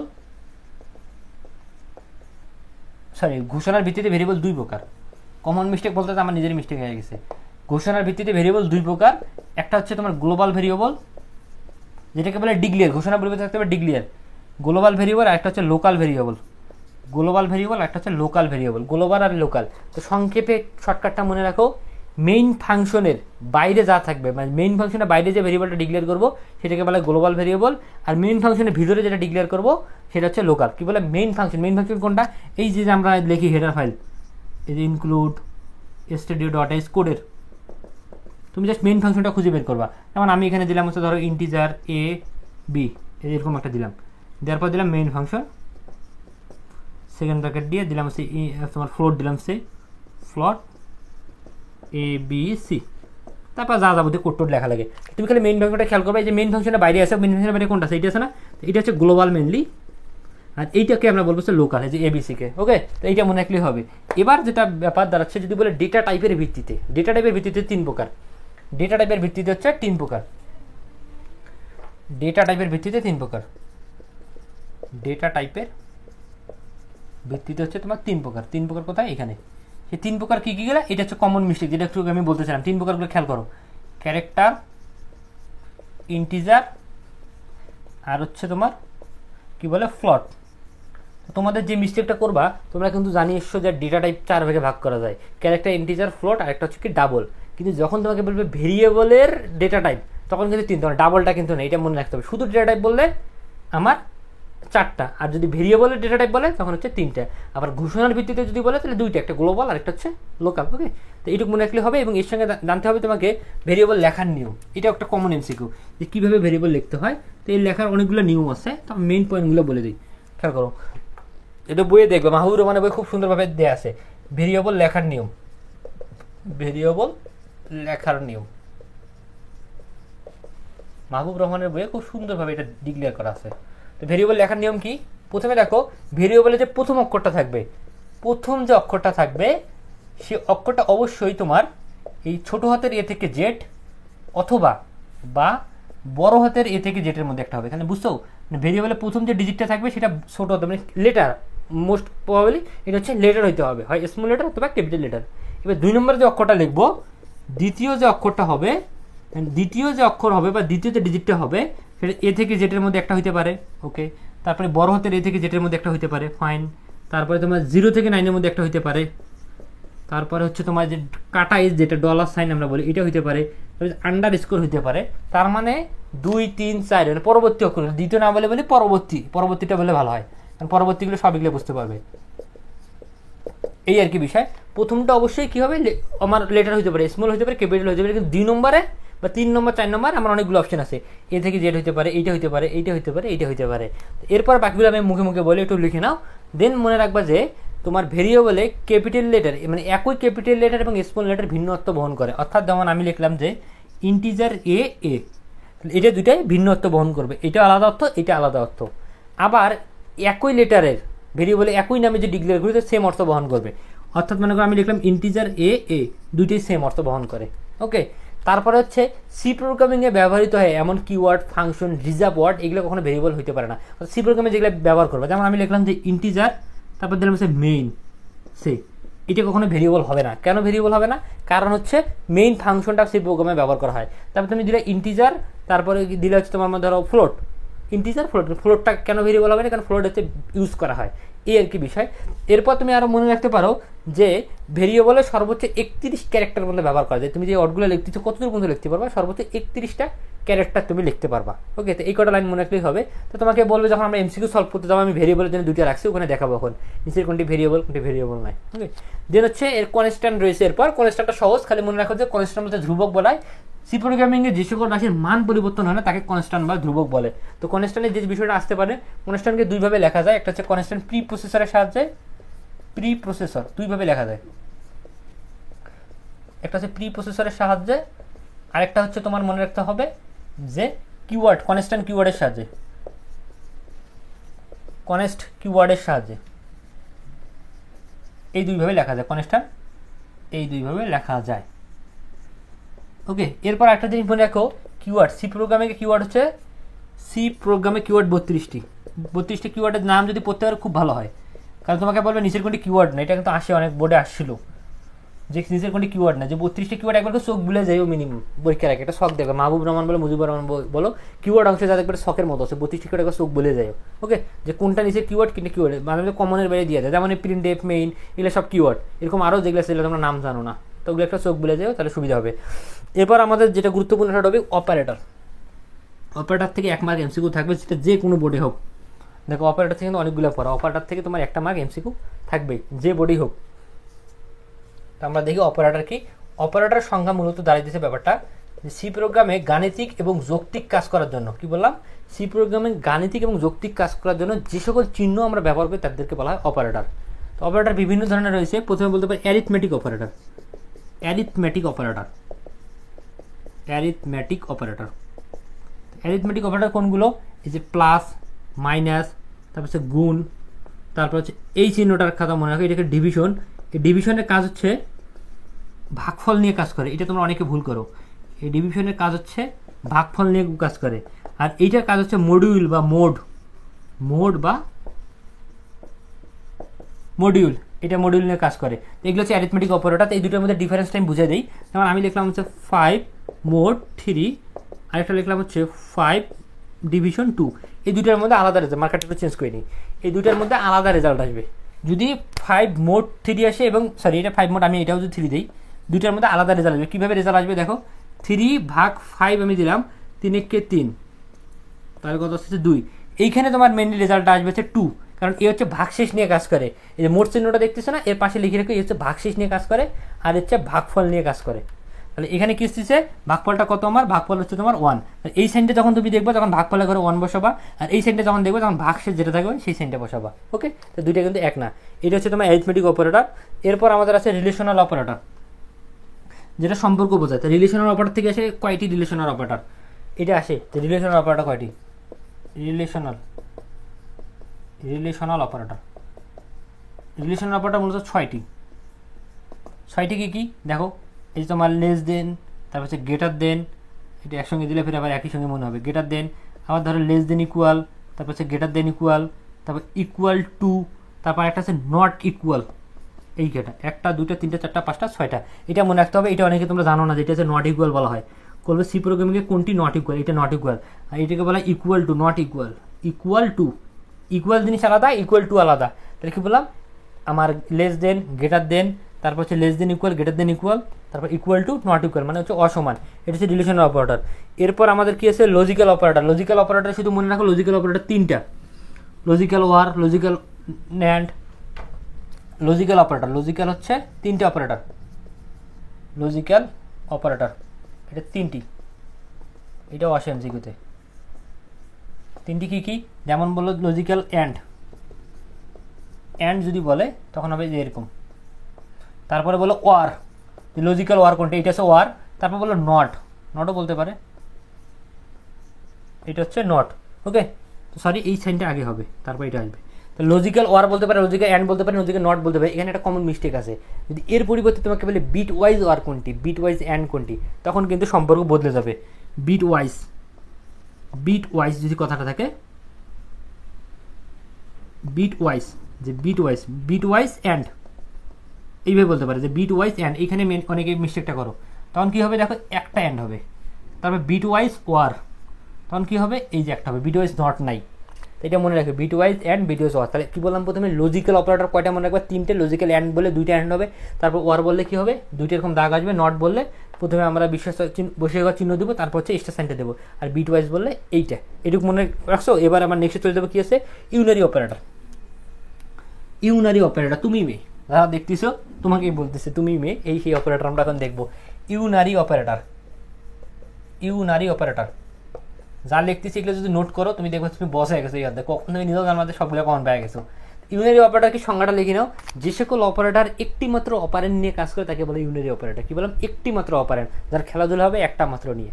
একে আবার 2 ভাগে ভাগ করা যায়, একটা হচ্ছে ইনক্রিমেন্ট অপারেটর, একটা হচ্ছে ডিক্রিমেন্ট অপারেটর। ওকে, তো এখন তোমাকে বলতে পারি নিচের কোনটি ইউনারি অপারেটর। ইউনারি অপারেটর হচ্ছে এই যেগুলা, আই প্লাস প্লাস, তারপর প্লাস প্লাস আই, তারপরে দেখো মাইনাস মাইনাস আই, তারপর হচ্ছে আই মাইনাস মাইনাস, এগুলোকে বলে ইউনারি অপারেটর। এটাকে বলে পোস্ট ফিক্স, এটাকে বলে প্রিফিক্স। কি বললাম, পোস্ট ফিক্স, প্রিফিক্স। ওকে, তো এইভাবে তোমার মূলত আসবে, একটা বৃদ্ধি পাবে, একটা কমবে, কিন্তু এখান থেকে তোমার এমসিকিউ আসবে। খেয়াল করো, ভালো করে মনে রাখো, টেকনিকটা শিখে রাখো, এটা শর্টকাট শিখিয়ে দিই।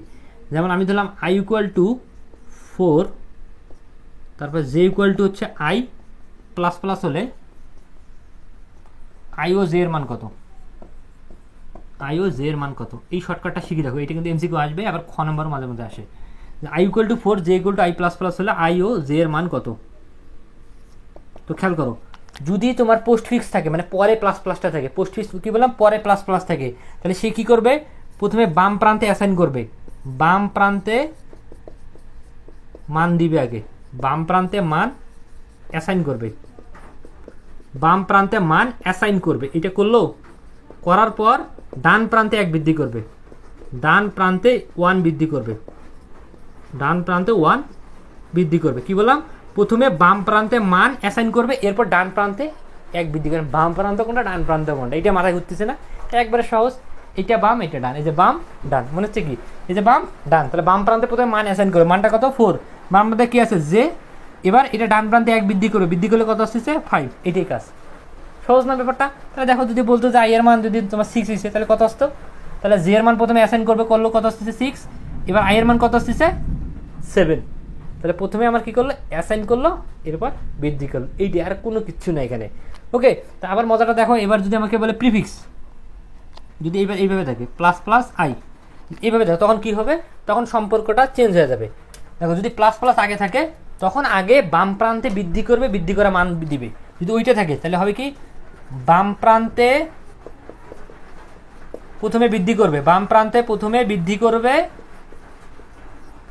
বাম প্রান্তে প্রথমে বৃদ্ধি করবে, এরপর হচ্ছে বৃদ্ধি করা মানটাই ডান প্রান্তে দেবে, এটা লিখে রাখলে ভুলে যাবে, বৃদ্ধি করা মান ডান প্রান্তে দেবে, করা মান ডান প্রান্তে দেবে,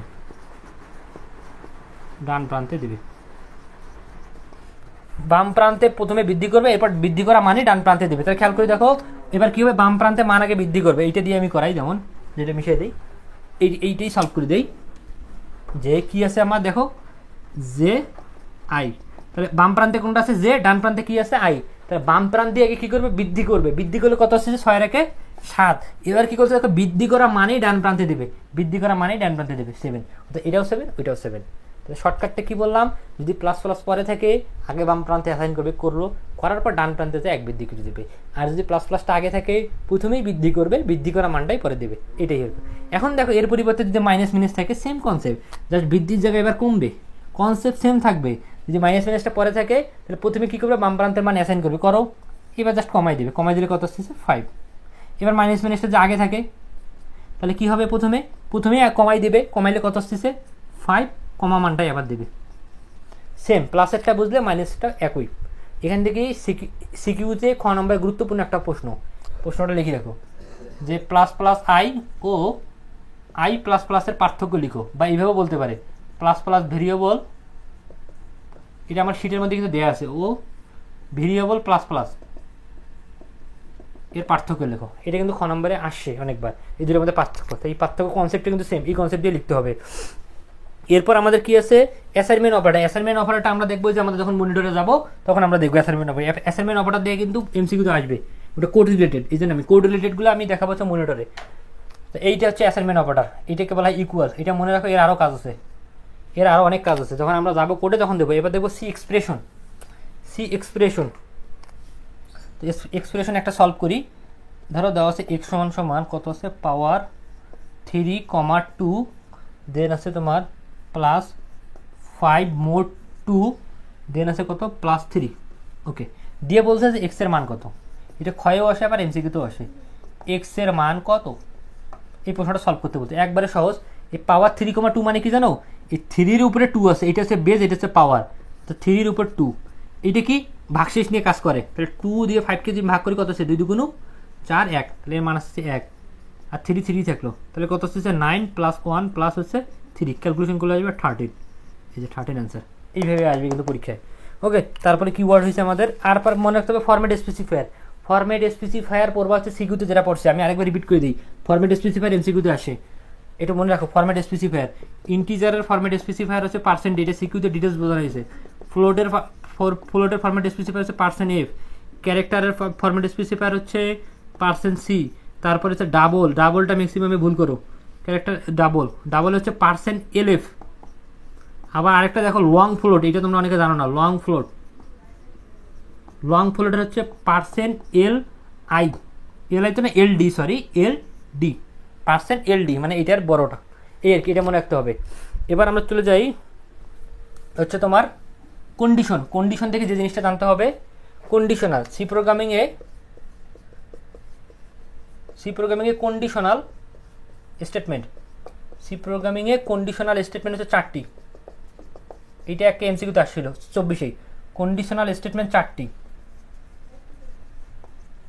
কন্ডিশনাল স্টেটমেন্ট 4টি কী কী এগুলো আমরা কোডে ডিটেলস পড়ছি, ওখানে আর যাবো না। ইফ, তারপর ইফ ডট ডট ইলস, তারপর হচ্ছে 3 নম্বর ইলস ইফ, আরেকটা হচ্ছে সুইচ। এই অনেকে সুইচটা জানিয়ে না যে সুইচ এর মধ্যে হয়, ঠিক আছে। ইফ ডট ইলস ইফ, আরেকটা হচ্ছে সুইচ। এর মধ্যে মনে রাখো এই ইলস ইফটা ইফ ডট ইলসের মাঝে বসে, এটা পাশে লিখে রাখতো। ইলস ইফ ডট ইলসের মাঝে বসে, এটা এমসিকিউ আসে। ইলস ইফ ডট ইলসের মাঝে বসে, আর সুইচটা মনে রাখো। এরপর এর সঙ্গে লুপের মনে রাখতে হবে যে তোমার কন্ট্রোল লুপ হচ্ছে 4টি, সরি কন্ট্রোল লুপ 3টি, 4টি আর বলতেছি। কন্ট্রোল লুপ হচ্ছে ফর লুপ একটা, তারপর হচ্ছে হোয়াইল লুপ একটা, তারপর হচ্ছে ডু হোয়াইল লুপ, যেটাকে ডু লুপও বলে। ডু হোয়াইল বা ডু একই জিনিস। আর যদি বলে জাম্প লুপও 3টা, জাম্প লুপ 3টি। সেটা কি কি? If dot dot go to, এটা মনে রাখো। তারপর কন্টিনিউ আর ব্রেক স্টেটমেন্ট, এখন যে কথাগুলো বলবো এই কথাগুলো নোট করবা। এখন যেটা বলবো দেখো মনে রাখো, যদি বলে সবচেয়ে ভালো বা বেটার লুপ কোনটা, তাহলে ফর লুপ সবচেয়ে ভালো হচ্ছে ফর লুপ। এবার মনে রাখো হোয়াইল একমাত্র লুপ যেটা যদি শর্ত না মিলে ওখানেই থেমে যাবে, একবারও চেক করবে না। তোমাকে বলবে কোন লুপটা যদি শর্ত না মিলে একবারও পরিক্রম ঘুরবে না, মানে কাজই করবে না, সেটা হচ্ছে হোয়াইল লুপ। তাহলে শর্ত না মিললে হোয়াইল লুপ। আরেকটা মনে রাখো, হোয়াইল একমাত্র লুপ যেটা প্রথমেই কন্ডিশন চেক করে। কারণ হোয়াইলের গঠনটা কেমন ছিল? হোয়াইলের গঠন ছিল এরকম, দেখো হোয়াইল তারপর ছিল কন্ডিশন, এইভাবে ছিল গঠনটা। হোয়াইল একমাত্র লুপ যে হচ্ছে প্রথমেই কন্ডিশন চেক করে, তারপর সেই স্টেটমেন্ট ছিল আমাদের, তারপর ইনক্রিমেন্ট ডিক্রিমেন্ট ছিল, তারপর লাস্টে এসে আমরা লিখছিলাম হচ্ছে তোমার প্রিন্টএফের যে বিষয়টা। তাহলে কী বললাম? হোয়াইল তার উপরে ছিল তোমার ইনিশিয়ালাইজেশন, এর উপরে ইনিশিয়ালাইজেশনটা ছিল। তো হোয়াইল একমাত্র লুপ যেটার হচ্ছে শর্ত না মিললে শুরুতে থেমে যাবে, আর এটা হচ্ছে প্রথমেই চেক করে, এটা মনে রাখো। আর এটুকু মনে রাখলে হবে। এর গঠন এগুলো এমসিকিউর জন্য লাগবে না, এগুলো লাগবে সিকিউতে। আর তোমরা কী করে এমসিকিউতে এগুলো পড়ো, ওকে। তারপরে আমাদের কি বাকি আছে? অ্যারে বাকি আছে। অ্যারে থেকে তো একটা এমসিকিউ থাকবেই। অ্যারে দেখো, অ্যারে থেকে এমসিকিউ থাকবে। কি এমসিকিউ থাকবে এখনই বলে দিয়েছি, দেখি ভালো। অ্যারে থেকে একটা এমসিকিউ থাকবেই। অ্যারে সম্পর্কে আমরা ডিটেলস লিখে ফেলি, অনেকেই অ্যারে বোঝো না। অ্যারে হচ্ছে এই লাইন থেকে একটা এমসিকিউ। সমজাতীয় ডেটা গুচ্ছকে প্রকাশ করার জন্য অ্যারে ব্যবহৃত হয়। সমজাতীয় ডেটা গুচ্ছকে প্রকাশের জন্য অ্যারে ব্যবহৃত হয়। সমজাতীয় ডেটা গুচ্ছকে প্রকাশের জন্য অ্যারে ব্যবহৃত হয়। এইটা মনে রাখবে যে তোমাকে বলবে একই টাইপের ডেটা ব্যবহার করার জন্য কি ব্যবহৃত হয়, এটা। অ্যারে ঘোষণার নিয়ম, বলবে নিচের কোনটি অ্যারে ঘোষণার সঠিক নিয়ম। অ্যারে ঘোষণার নিয়ম হচ্ছে প্রথমে তোমাকে ডেটা টাইপ দিতে হবে, মানে কোন ধরনের ডেটা টাইপ দিলা, দেওয়ার পর অ্যারে নেম দিলা, এরপর থার্ড ব্র্যাকেট দিবা, এরপর সেমিকোলন। এই থার্ড ব্র্যাকেটের ভিতরে থাকবে ইন্ডেক্স, এর ভিতরে থাকবে হচ্ছে ইন্ডেক্স, বুঝছো? এইভাবে অ্যারে লেখা হয়। তাহলে প্রথমে কি বলো? সমজাতীয় বলতে কি বুঝেছে? ধরো তুমি সবগুলো পূর্ণ সংখ্যা নেবা, ইন্টিজার টাইপ, সব পূর্ণ সংখ্যা নিলা। তুমি সবগুলো হচ্ছে ভগ্নাংশ নিবা, তাহলে সব ভগ্নাংশ একই অ্যারের মধ্যে রাখতে পারবা। ক্যারেক্টার নেবে, সবগুলো একটার মধ্যে রাখতে পারবা, এটাকে বলা হচ্ছে তোমার সমজাতীয়। তা আমি লিখলাম ধরো data type integer, array name দিলাম এ, তারপর দিলাম 5, তারপরে এর পরিমাণ বোঝাবে 5টি, ওকে। তবে এর সঙ্গে মনে রাখো অ্যারে গণনা শুরু হয় 0 থেকে। অ্যারে গণনা শুরু হয় 0 থেকে। তার মানে এইটা আমার শুরু হবে কই থেকে? 0 থেকে। আমি যেটা ডিক্লেয়ার করছি সেটা এইভাবে যাবে, দেখো 0 1 2 3 4, 0 1 2 3 4, দেখো 5 হয়ে গেছে, 1 2 3 4 5, ওকে। অ্যারে কিন্তু মূলত এইভাবে গণনা করা হয়। এর মধ্যে আমরা সমজাতীয় ডেটাগুলো রাখতে পারি। অ্যারেকে 3 ভাগে ভাগ করা যায়। প্রথমে হচ্ছে একমাত্রিক অ্যারে, দেখো একমাত্রিক অ্যারে 1 নম্বর, একমাত্রিক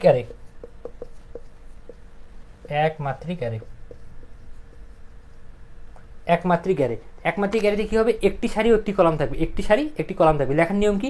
যেভাবে অ্যারে ডিক্লেয়ার করে একমাত্রিক অ্যারেও সেভাবে ডিক্লেয়ার করে, সেম কনসেপ্ট।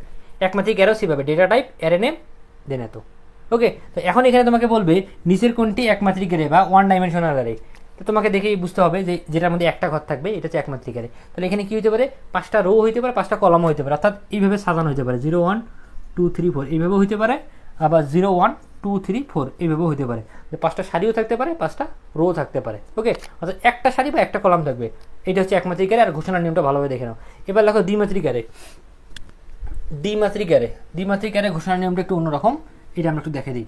দেখো দ্বিমাত্রিক অ্যারের সংজ্ঞাটা লিখে ফেলো যে একাধিক সারি ও কলাম থাকবে, একাধিক সারি ও কলাম থাকবে, একাধিক দ্বিমাত্রিক অ্যারে। এখন দেখো ঘোষণার নিয়মটা, প্রথমে একইভাবে সিমিলারভাবে এখানে ডেটা টাইপ লিখবা, দেন অ্যারে নেম তো থাকতেই হবে, প্রত্যেকটার ক্ষেত্রে data type array name fixed. এর সঙ্গে জাস্ট নতুন দুইটা জিনিস যুক্ত হবে। এখানে প্রথমে হবে রো, তারপর হবে হচ্ছে কলাম। একমাত্রিক অ্যারেতে আমাদের জাস্ট কিন্তু একটা ছিল, ইন্ডেক্স ছিল, যেটা রো হইতে পারতো, কলাম হইতে পারতো। দ্বিমাত্রিক অ্যারেতে সারিও থাকবে, কলামও থাকবে। এখন তোমরা ম্যাক্সিমামে যে ভুলটা করো, এখানে প্রথমে যেটা থাকবে সেটা হচ্ছে রো। ভালোভাবে মাথা রাখো, রো তারপর কলাম। আর তোমরা কি করো, প্রথমটাকে বলো কলাম, তারপরটাকে বলো রো।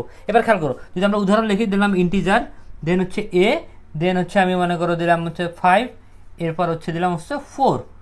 তাহলে এখন পরীক্ষা তোমাকে বলবে নিচের কোনটি দ্বিমাত্রিক অ্যারে, তুমি এটা দেখি বলবা যে এটা হচ্ছে দ্বিমাত্রিক অ্যারে। এখন বলবে তোমার এখানে রো কয়টা, এখানে কলাম কয়টা, এখানে রো কয়টা বলতো, এখানে রো হচ্ছে 5টা, তারপরে এখানে কলাম কয়টা, এখানে কলাম হচ্ছে তোমার 4টা, 5টা কলাম, 5টা হচ্ছে তোমার রো।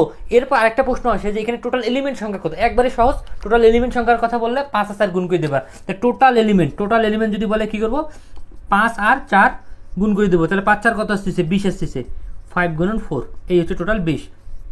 এবার আরেকটা অ্যারে রয়েছে, এটা কি ত্রিমাত্রিক অ্যারে। ত্রিমাত্রিক অ্যারেতে কি হবে, আরেকটা যুক্ত হবে, জাস্ট খালি মনে রাখো পোস্ত বরাবর একটা যুক্ত হবে, 3 ডাইমেনশনাল যেটা উইথ, এই এর পাশে আমাদের একটা যুক্ত হবে, লিখে দিলাম তো WIDTS, এটা শুধু মনে রাখো। ধরো আমি এর পাশে আরেকটা দিলাম 2, দেন আমরা কি বলবো, আগের মতোই same data type array name rho column তারপর উইথ। একমাত্রিক অ্যারেতে জাস্ট আমাদের একটা ছিল, হয় সারি বা কলাম। দ্বিমাত্রিক অ্যারেতে কি পেলাম, প্রথমে সারি বা তারপর কলাম, এবং ত্রিমাত্রিক অ্যারেতে 3টে আসবে। ওকে, তো এখন এখান থেকে কি প্রশ্ন আসতে পারে, নিচের কোনটি ত্রিমাত্রিক অ্যারে, এবার বলতে পারে কোনটা রো, কোনটা কলাম, কোনটা উইথ। তো এখন উইথ কোনটা বলবো আমরা, 2। এবার আবার একইভাবে যদি বলে এটাতে টোটাল এলিমেন্ট কথা, তাহলে টোটাল এলিমেন্ট সঙ্গে জাস্ট আমরা 2 গুণ করে দেবো, তাহলে 5 4 20, 20 2 40। এই হচ্ছে অ্যারে রিলেটেড প্রশ্ন। তখন যা বললাম এর বাইরে একটা এমসিকিউ আসার চান্স নেই, যা যা লিখছি এর মাঝেই আসবে। ওকে, এবার আমাদের নেক্সট টপিক হচ্ছে ফাংশন। তাহলে দেখো যে ফাংশন হচ্ছে 2 প্রকার, একটা হচ্ছে ইউজার ডিফাইন্ড ফাংশন, একটা হচ্ছে লাইব্রেরি ফাংশন। কি বললাম, ফাংশন 2 প্রকার, ইউজার ডিফাইন্ড ফাংশন এবং হচ্ছে লাইব্রেরি ফাংশন। ফাংশন 2 প্রকার, ফাংশন থেকে কিন্তু প্রশ্ন আসে। ফাংশনের সংজ্ঞাটা কিন্তু কয়ের জন্য খুবই গুরুত্বপূর্ণ, লাইব্রেরি ফাংশন, আর এটা হচ্ছে user defined function. User defined function, user defined function, library function একটা ইউজার ডিফাইন্ড। লাইব্রেরি ফাংশন হচ্ছে যে সকল ফাংশন হচ্ছে বিল্ড ইন অবস্থায় থাকে, অর্থাৎ শুরু থেকে সি যখন থেকে তৈরি হয়েছে ওই অবস্থায় থাকে, এটা হচ্ছে লাইব্রেরি ফাংশন। আর ইউজার ডিফাইন্ড ফাংশন হচ্ছে যেগুলো তোমার প্রোগ্রাম করার সুবিধার্থে ইনস্ট্যান্ট তৈরি করা হবে, তাৎক্ষণিকভাবে ডেভেলপাররা তৈরি করে, সেটা হচ্ছে ইউজার ডিফাইন্ড ফাংশন। তাহলে এই জিনিসটা ভালোভাবে মাথায় রাখতে হবে। লাইব্রেরি ফাংশন হচ্ছে আমার বিল্ড ইন ফাংশন, যেগুলো হচ্ছে শুরু থেকেই ওই অবস্থায় থাকে। ওকে, অ্যান্ড এর সাথে একটা রিলিভেন্ট করা হচ্ছে হেডার ফাইল। হেডার ফাইল নিয়ে আমি বিস্তারিত পড়েছিলাম আমার সিকিউ ক্লাসে, এখানে আর বিস্তারিত বলবো না। হেডার ফাইল কি, যেখানে লাইব্রেরি ফাংশনের প্রোটোটাইপগুলো সংরক্ষিত থাকে। কি বললাম, লাইব্রেরি ফাংশনের প্রোটোটাইপগুলো সংরক্ষিত থাকে কোথায়, হেডার ফাইলের মধ্যে। এখন হেডার ফাইল থেকে যে প্রশ্নটা তোমার আসে, কোনটার ফাংশন কি, তো মনে রাখো বিশেষ করে কোনিও ডট এইচটা আসে তোমাদের বেশি। কোনিও ডট এইচ আমরা অনেকেই স্কিপ করে যাই। এখানকার ফাংশন হচ্ছে গেট সিএইচ, তারপর হচ্ছে ক্লিয়ার সি বা সিএইচ হতে পারে, এরপর স্টুডিও ডট এইচ, এগুলো কিন্তু তোমার সিকিউ ক্লাসে ডিটেলস পড়ানো হয়েছে। দেন এখান থেকে প্রিন্ট এফ হতে পারে, তারপর হচ্ছে তোমার কি বলে স্ক্যানএফ। এরপর আরেকটা মনে রাখতে হবে math dot H, math dot H, math dot H দুইটা মনে রাখো, এসকিউআরটি, আর একটা হচ্ছে তোমার পাওয়ার ফাংশন, যেটা আমরা বলি পাওয়ার ফাংশন। তাহলে কি বললাম, তোমাকে বলবে যে হেডার ফাইল যে কোন ডট এইচ এর ফাংশন কোনটি, বা গেট সিএইচ দিয়ে বললো যে এর আসলে তোমার হেডার ফাইল কোনটি। এর সঙ্গে আরেকটা লাগে স্ট্রিং ডট এইচ, এটা আমরা একটু পরেই পড়বো। ওকে, তা হেডার ফাইল থেকে এটুকু মনে রাখলে হবে, আর লাইব্রেরি ফাংশন যেটা কথা বললাম ওইটুকু মনে রাখবা। দেন আমাদের নেক্সট হচ্ছে স্ট্রিং রিলেটেড। তো দেখো লিখে ফেলো অলরেডি, সি প্রোগ্রামিং এ স্ট্রিং এর কোনো ডেটা টাইপ নেই, সি প্রোগ্রামিং এর স্ট্রিং এর কোনো ডেটা টাইপ নেই। আমি যে পয়েন্টগুলো লিখতেছি এর মাঝে থেকে একটা এমসিকিউ কমন পাবা, স্ট্রিং এর কোনো ডেটা টাইপ নেই, স্ট্রিং এর কোনো ডেটা টাইপ নেই। এইটা একটা স্ট্রিং জিনিসটা কি সেটা একটু ডিক্লেয়ার করে দিই তোমাদেরকে। স্ট্রিং এর কোনো ডেটা টাইপ নেই। স্ট্রিং জিনিসটা হচ্ছে ধরো লেটার আর ওয়ার্ড দিয়ে মনে রাখতে পারো। তুমি লেটার যেটা সেটাকে বলতেছি ক্যারেক্টার, যখন তুমি ওয়ার্ড হয়ে যাবে সেটা হচ্ছে স্ট্রিং। যেমন আমি সিঙ্গেলি এ লিখলাম, বি লিখলাম, এগুলোকে বলতে পারি ক্যারেক্টার। আর যখন আমি লিখবো ধরো ICT, তখন হয়ে যাবে হচ্ছে তোমার স্ট্রিং। তো এই স্ট্রিংটাকে ডিক্লেয়ার করার জন্য আলাদা কোনো তোমার ডেটা টাইপ নেই। যেমন আমি পূর্ণ সংখ্যা ডিক্লেয়ার করার জন্য ইন্টিজার INT আনি, তারপরে তোমার ভগ্নাংশ ডিক্লেয়ার করার জন্য ফ্লোট আনি। সিমিলারলি আমি যদি কোনো একটা ওয়ার্ড ডিক্লেয়ার করতে চাই তখন এর জন্য কোনো আলাদা ডেটা টাইপ নেই। এটাই বলা হয়েছে স্ট্রিংয়ের কোনো ডেটা টাইপ নেই। কারণ স্ট্রিংয়ের সঙ্গে মনে রাখো, স্ট্রিংয়ের শেষে একটি নাল ভ্যালু যুক্ত হয়। স্ট্রিংয়ের শেষে একটি নাল ভ্যালু যুক্ত হয়। স্ট্রিংয়ের শেষে নাল ভ্যালু যেটাকে বলা হয়, নাল ভ্যালু যুক্ত হয় বা নাল ভ্যালু থাকে। অর্থাৎ স্ট্রিংটাকে ডিক্লেয়ার করা হয় এইভাবে। ধরো আমি লিখলাম হচ্ছে ক্যারেক্টার, এই যে আমি লিখলাম 5, ওকে। তাহলে 1 2 3 4 5 এবং লাস্টে একটা নাল ভ্যালু থাকবে। এখানে 1 2 3 4 5 এবং লাস্টে একটা নাল ভ্যালু থাকবে। বুঝছো ব্যাপারটা? এরপর আরেকটা মনে রাখো, স্ট্রিংয়ের দৈর্ঘ্য নির্ণয়ের জন্য, স্ট্রিংয়ের দৈর্ঘ্য নির্ণয়ের জন্য, স্ট্রিংয়ের দৈর্ঘ্য নির্ণয়ের জন্য strlen, যেটাকে লেন্থ বলা হয়, সরি এলএন না alien, length, sorry alien, strlen, এটা মনে রাখো দিনাজপুর বোর্ড 24 এই প্রশ্নটা আসছিল। স্ট্রিং এর দৈর্ঘ্য নির্ণয়ের জন্য কি নির্ণয় করা হয়, কি কোনটা ব্যবহার করা হয়, strlen। এরপর হচ্ছে স্ট্রিং এর ছোট বড়, মানে কোনটা বড় কোনটা ছোট, এটা নির্ণয় করার জন্য ব্যবহার করা হয় strcmp। এর সঙ্গে মনে রাখো স্ট্রিং এর হেডার ফাইল,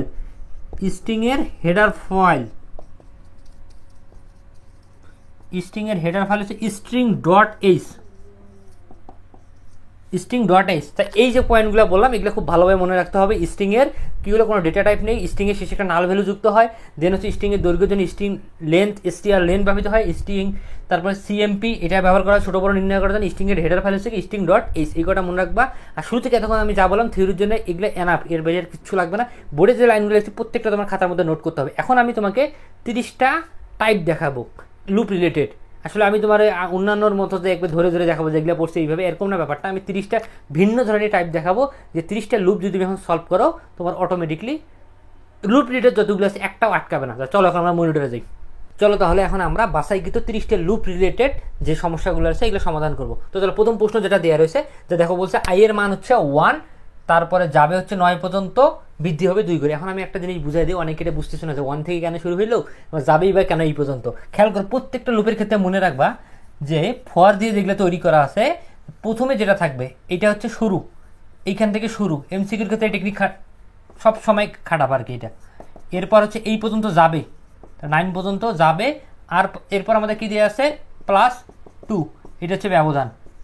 অর্থাৎ সে শুরু করবে যাত্রাটা 1 থেকে, যাবে তার যাওয়ার যাত্রা কত দূর পর্যন্ত, 9 পর্যন্ত। যাওয়ার পথে তার ব্যবধান হচ্ছে 2 করে। প্রত্যেকটা লুপের ক্ষেত্রে সেম, বুঝছো? আমি বারবার কিন্তু এটা রিপিট করবো না। তা দেন আমাকে বলছে উপরের স্টেটমেন্টের ফলাফল কোনটি। আমার ফলাফল কি চাইছে খেয়াল করো তো, ICC, মানে অর্থাৎ আউটপুটটাই চাইছে। তাহলে এখন দেখো কই থেকে শুরু হয়েছে, 1 থেকে শুরু হয়েছে, যাবে কত দূর পর্যন্ত, 9 পর্যন্ত। যাওয়ার পথে ব্যবধান কত, 2 করে। তাহলে 1 3 5 7 9। তাহলে 1 3 5 7 9 অপশন আমার কই আছে, গ নাম্বার। গ নাম্বার হচ্ছে আমার অ্যান্সার। দেন 2 নম্বরটা দেখো সেম টাইপের প্রশ্ন কিন্তু একটু ঘুরে দেওয়া আছে, যে বলছে যে i এর মান এবার 2, তারপর যাবে হচ্ছে 10 পর্যন্ত, ব্যবধান হচ্ছে 2 করে। তাহলে i এর মান এবার কত দেওয়া আছে, 2, ব্যবধান হচ্ছে তোমার কত, 2 করে। কিন্তু যাবে 10 পর্যন্ত না, 10-এর আগ পর্যন্ত। এখানে কিন্তু ইকুয়াল সাইনটা নাই, এটাই তোমরা ম্যাক্সিমাম ভুল করে, এই জন্য আমি এই প্রশ্নটা দিছি। এখানে খেয়াল করে দেখো, এখানে কিন্তু 9-এর এখানে ইকুয়াল দেওয়া আছে, অর্থাৎ 9 পর্যন্ত যাবে, কিন্তু 2 নম্বরটার মধ্যে দেখো 10-এর আগ পর্যন্ত, অর্থাৎ 10 নেওয়া যাবে না। তাহলে আমার শুরুটা হয়েছে কই থেকে, 2 থেকে। ব্যবধান কত করে আছে, 2 করে। 4 6 8 10 আর যাবে না, কারণ 10 হলে আমার লুপ কন্ডিশন ফিল আপ করতেছে না, আমাকে যাইতে হবে 10-এর আগ পর্যন্ত। 10 তো 10-এর আগ পর্যন্ত হয় না, 10 তো 10-এর সমান হয়ে যায়, তার মানে আমরা 8-এই ব্রেক করে দেবো। তাহলে ফলাফলটা আমার কি হচ্ছে, 2 4 6 8, 2 4 6 8 কই আছে, খ নম্বর অপশন, খ হচ্ছে অ্যান্সার। এবার আমরা যদি পরবর্তীতে চলে যাই, এবার আরেকটা আমরা ইন্টারেস্টিং জিনিস পেয়েছি, কন্টিনিউ এবং ব্রেক। অনেকেই কন্টিনিউ ব্রেকে ভুল করো। কন্টিনিউ ব্রেকের একটা শর্টকাট মনে রাখো, কন্টিনিউ ব্রেক দিয়ে একটা শর্টকাট মনে রাখো, যে কন্টিনিউর ভিতরে যে শর্ত থাকবে লুপ সেটি স্কিপ করবে। কি বললাম, কন্টিনিউতে যে কন্ডিশন দেওয়া থাকবে লুপ সেটি স্কিপ করবে। কন্টিনিউতে যে শর্ত দেওয়া থাকবে, কন্টিনিউতে যে শর্ত থাকবে লুপ সেটি স্কিপ করে বাকিগুলো প্রিন্ট করবে। যে শর্ত থাকবে লুপ সেটি স্কিপ করে বাকিগুলো প্রিন্ট করবে, মানে সেটি বাদ দিয়ে, স্কিপ বলতে আমি বাদ বোঝাচ্ছি, স্কিপ ব্র্যাকেটে লিখে দিলাম, বাদ দিয়ে বাকিগুলো প্রিন্ট করবে, বাকিগুলো প্রিন্ট করবে, বাকি যেগুলো থাকবে সেগুলো প্রিন্ট করবে। এইটা মনে রাখো, আর কিছু বুঝতে হবে না, বাকিগুলো প্রিন্ট করবে। ওকে, আর ব্রেকে মনে রাখো, ব্রেকেটটা লেখো, এটা 1 নম্বর দিলাম। আর 2 নম্বরে লেখো ব্রেকেটটা, যে ব্রেকে যে শর্ত দেওয়া থাকবে লুপ সেখানে থেমে যাবে। ব্রেকে যে শর্ত থাকবে, ব্রেকে যে শর্ত থাকবে লুপ সেখানেই থামবে, শর্ত থাকবে লুপ সেখানেই থামবে। এই দুইটা লাইন যদি মনে রাখতে পারো তাহলে তোমার আর এই টাইপের আর ভুল হবে না, সেখানেই থামবে, থামবে। তাহলে এবার খেয়াল করো, প্রথমে আমরা লুপে চলে যাই। লুপটা শুরু হয়েছে 1 থেকে, ওকে ফাইন। যাবে কত পর্যন্ত? 6 পর্যন্ত। যাওয়ার পথে ব্যবধান হচ্ছে 1 করে।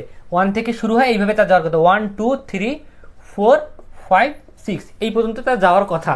কিন্তু দেখো মাঝে কি বলছে, কন্টিনিউ চলে এসে, কন্টিনিউতে এসে বলতেছে যে যদি i = 4 4 হয় তুমি কন্টিনিউ করো। তা আমি কি বলছি দেখো তো, যে কন্টিনিউর ভিতরে যা থাকবে লুপ সেটি স্কিপ করে যাবে। তাহলে 4টা কি হয়েছে, আমার স্কিপ করতেছে। 4 যদি স্কিপ করে এটা বাদ, তাহলে থাকে কি 1 2 3, তারপর হচ্ছে তোমার 4। আরেকটা মিস্টেক এখানে হয়েছে, এখানেও কিন্তু সেম আগের মধ্যে 6 ইকুয়াল কিন্তু জানি, আমি কিন্তু ইকুয়াল পর্যন্ত চলে গেছি। দেখো এখানে কিন্তু 6 ইকুয়াল না, 6-এর আগ পর্যন্ত যাবে, এগুলো মনে রাখতে হবে। আমি এতবার পড়াচ্ছি তারপরেও আমার কমন একটা মিস্টেক, সো পরীক্ষার ক্ষেত্রে বারবার মনে রাখতে হবে, এটা 6-এর আগ পর্যন্ত, তার মানে এই পর্যন্ত যাবে। তাহলে কয়বার হচ্ছে 1 2 3 4, 4টা স্কিপ করবে, যেহেতু 4-এর ভিতরে শর্ত দেওয়া আছে এই জন্য এটা স্কিপ। তাহলে শো করতেছে কয়বার? 4বার। ওকে, দেন আমরা পরবর্তী প্রশ্নে চলে যাই। এবার দেখো ব্রেক দিয়ে একটা দিয়েছে, ব্রেকেরটা আমি একটু ফ্যানটা ঠিক করিনি, ওয়েট। ব্রেকের কন্ডিশনটা খেয়াল করো, লুপটার দিকে তাকাও, যে তোমার একটা ইয়া দেওয়া আছে হেডার ফাইল, এগুলো থাক, এগুলো আমার দরকার নেই। আমি মেইন কন্ডিশনে চলে যাই, যে শুরু হয়েছে কই থেকে, 5 থেকে, যাবে কত দূর পর্যন্ত? 10 পর্যন্ত। যাওয়ার পথে ব্যবধান কত? x++ করে। তোমাদের কাছে একটা জিনিস আমি ক্লিয়ার করি, অনেকে কনফিউশনে পড়তেছো, একবার কি ব্যবধানটা এইভাবে কেন লাগা, একবার এইভাবে কেন লেখা, খেয়াল করো, এইটা মাথার মধ্যে ঢুকে নাও। যে i++, ইহাও যা, i+1 এটাও তা, তারপরে i = i+1 এটাও তা, i+ এটাও তা, বুঝতে পারছো? এগুলো সব সেম। এখানে দেওয়া আছে প্লাস প্লাস, মানে ব্যবধান 1 করে। ফাইন, তাহলে আমার শুরু হয়েছে কই থেকে লুপটা ভাইয়া? 5 থেকে, যাবে কতদূর পর্যন্ত? 10 পর্যন্ত। এবার কিন্তু ইকুয়াল সাইন দেওয়া আছে, তার মানে 10 পর্যন্তই যাবে। যাওয়ার পথে ব্যবধান কত করে হবে? 1 করে। তাহলে আমার প্রশ্নে কি বলছে? প্রশ্নে খেয়াল করো, এক্সটাকে প্রিন্ট করতে বলছে, অর্থাৎ ওই সংখ্যাগুলোকে প্রিন্ট করতে বলছে, কিন্তু বলছে =6 হলে তুমি ব্রেক দিয়ে দাও। তো আমি ব্রেকের সংখ্যাটা কি লিখছি, যে ব্রেকের ভিতরে যে শর্ত থাকবে লুপ সেখানেই থেমে যাবে। এবার কিন্তু স্কিপ না, ব্রেকের ভিতরে শর্ত থাকবে লুপ থেমে যাবে। তাহলে এবার শুরু করো, লুপটাকে আমরা চালু করি। 5 থেকে শুরু হয়েছে, 5, তারপর ব্যবধান 2 করে আছে না, হ্যাঁ 5, তারপর হচ্ছে তোমার কত, সরি 1 করে ব্যবধান 6, তারপর 7 8 9 10, এইটা হচ্ছে লুপের ঘটনা। 5 6 7 8 9 10, কিন্তু আমাকে কি বলছে, 6 হইলে ওখানে থেমে যাবে। 6 কোথায়? এইখানে। তাহলে এই পর্যন্ত সে দেখাবে, 5 আর 6, 5 আর 6 হয়েছে খ নম্বর। খ নম্বর হচ্ছে তোমার অ্যান্সার।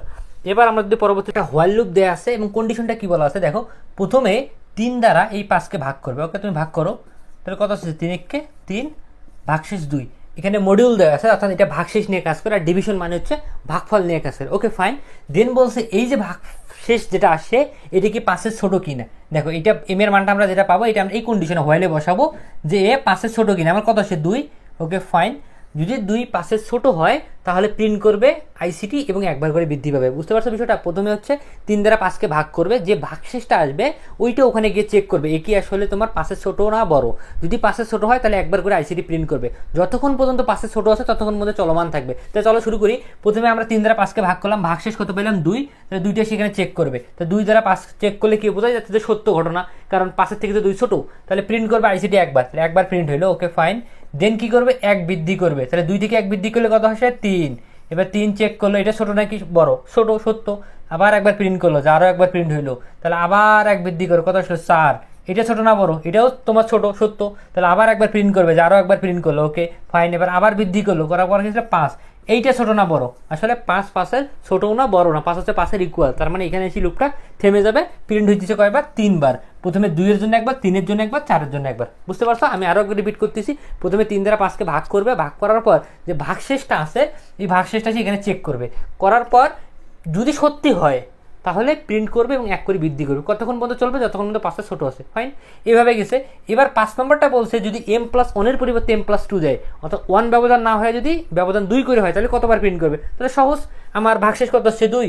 তাহলে এবার 2 চেক করলো একবার। ওকে ফাইন, তারপরে আবার 2 এর পরিবর্তে ব্যবধান 2 করে আসবে 4, তারপর ব্যবধান কত আসবে? 6। তাহলে 2 বার প্রিন্ট হয়েছে।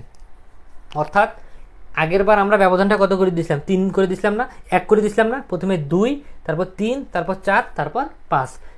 তাহলে এই পর্যন্ত মূলত গেছে। এবার ব্যবধানটা হচ্ছে মূলত 2 করে, প্রথমে 2 প্রিন্ট করলো, করার পর 4 প্রিন্ট করবে, এরপর কত আসতেছে 6, 6 তো 5-এর বড় হয়ে যেতেছে, তার মানে 2 আর 4 পর্যন্ত থাকবে, টোটাল হইতেছে কয়বার 2 বার, এই আর কি বিষয়, আহামরি তেমন কিছু না।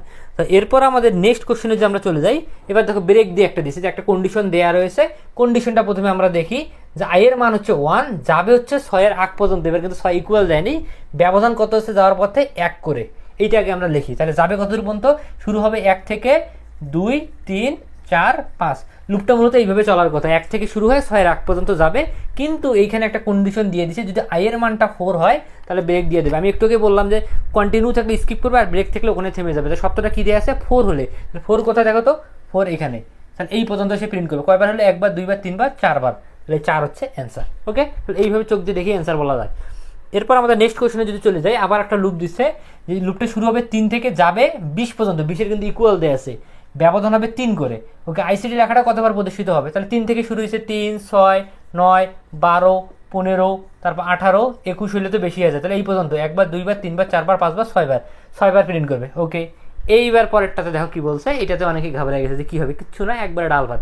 প্রথমে কি বলছে যে প্রিন্ট আইসিটি স্টেটমেন্টের পূর্বে যদি আমরা ইফ ইকুয়াল টু I12 এবং I18 দেই, কন্টিনিউ ইউজ করি, অর্থাৎ দুইটা কন্টিনিউ শর্ত দিচ্ছে, একটা হচ্ছে যদি 12 হয়, যে I ইকুয়াল টু 12 এবং I ইকুয়াল টু যদি 18, অর্থাৎ 12 এবং 18 দুইটাই স্কিপ করবে, কারণ কন্টিনিউ দেওয়া আছে, এই দুইটা যদি দেই তাহলে আসলে আইসিটি রেখাটা কত প্রদর্শিত হবে। তাই এবার লুপটার দিক টাকা, লুপটা আমরা কই থেকে শুরু হয়েছে, 3 6 9 12 15 18, আমার সত্যটা কি দেওয়া আছে 12 আর 15 কন্টিনিউ, তাহলে এটাও স্কিপ এটাও স্কিপ, তাহলে থাকে কয়টা, 1টা 2টা 3টা 4টা, তাহলে 4 বার প্রদর্শিত হবে।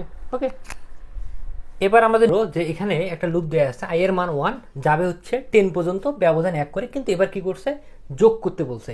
ওকে, এতক্ষণ আমরা দেখলাম এগুলো প্রদর্শন করতে বলছিল, কিন্তু এবার হচ্ছে টোটালি তোমাকে যোগ করতে বলবো। তো একবারে সহজ, যারা সিকিউ ক্লাসটা করছো তাদের কাছে এটা কোনো কিছু ব্যাপারই না, ওখানে আমি ব্যাখ্যাটা দিয়েছিলাম। তো খেয়াল করো, সূত্রটা দেওয়া আছে S equal to S plus I, S equal to S plus I. এখন দেখো তো শুরুতে যোগফলটা কত দেওয়া আছে, শুরুতে যোগফলটা দেওয়া আছে 2। ওকে, 2 প্লাস, এবং আমার আই এর মানটা শুরু কই থেকে 1 থেকে, তো 2 প্লাস 1 করলে কত আসতেছে 3। ওকে ফাইন, দেন এই 3টা এখানে বসাও, আই এর ব্যবধান কত করে 1 করে, তাহলে যাও 3 2 কত আসতেছে 5, দেন হচ্ছে আমার আবার চালু করো, 5-এর সঙ্গে কত দিবা 3 দিবা, তাহলে কত আসতেছে 8, দেন এইভাবে আমরা আবার চালা যাবো, 8-এর পর কত আসতেছে 4 12, এইভাবে তোমাকে ডট ডট ডট ডট 10 পর্যন্ত যাইতে হবে। সিমিলারলি তুমি 10 পর্যন্ত যাইতে থাকবা, 10 পর্যন্ত তুমি যখন যাবা দেখবা তোমার অ্যান্সার আসবে 57, আমি বলে দিলাম, সেমভাবে তুমি যোগ করতে করতে যাও, যোগ করতে করতে যাও, তোমার অ্যান্সার আসবে 57। ওকে, এবার আমি পরেরটা করে দিই, দেখো আই এর মানের কোন পরিবর্তনে আউটপুট 32 হবে, অর্থাৎ এখানে আমি কোন চেঞ্জটা আনলে 57 না আসে আসলে তোমার 32 আসবে, এটা জাস্ট অপশন টেস্টের খেলা, তুমি অপশন টেস্ট করবার উত্তর পাবা। কীভাবে অপশন টেস্ট করবার উত্তর পাবা, দেখো সূত্রটা আমার যেটা আছে সেটা লিখি, S equal to S plus I. তাহলে এখন আমার শুরুতে এস এর মানটা কত, শুরুতে এস এর মান হচ্ছে তোমার 2 প্লাস আই এর মান, যদি আমি প্রথম অপশনটা খেয়াল করো, প্রথমে আই এর মান কত দিয়েছে 2, ব্যবধান হচ্ছে 2, তা আই এর মান আমি দিলাম হচ্ছে 2, 2 যোগ 2 করলে কত আসে 4। ওকে, দেন এবার আমি আবার নতুন করে লেখাই, ব্যবধান কত করে আছে 2, তাহলে দাও 4-এর সঙ্গে কত আসছে 4, 4 4 যোগ করলে কত আসতেছে আমার 8। ওকে, অলরেডি আমার অ্যান্সার কত দরকার 32, কিন্তু যাইতে হবে কত দূর পর্যন্ত 10 পর্যন্ত, পরবর্তীতে আবার বাড়াও, 8-এর সঙ্গে দিবা কত 6, কত আসতেছে 14। তোমার মনে হইতে পারে আমি 2 করে কেন ব্যবধান করতেছি, 1 নম্বর অপশন খেয়াল করো, আই প্লাস 2, ব্যবধান 2 করে দেওয়া আছে। ওকে, এবার আমি আবার এ পাশে যাই, 14 যোগ এবার কত দেবো 8, 14 যোগ 8 যোগ করলে কত আসছে বলো তো, 14 যোগ 8 যোগ করলে আসছে 22, 22 যোগ কত দেবো এবার 10, দেখো 32।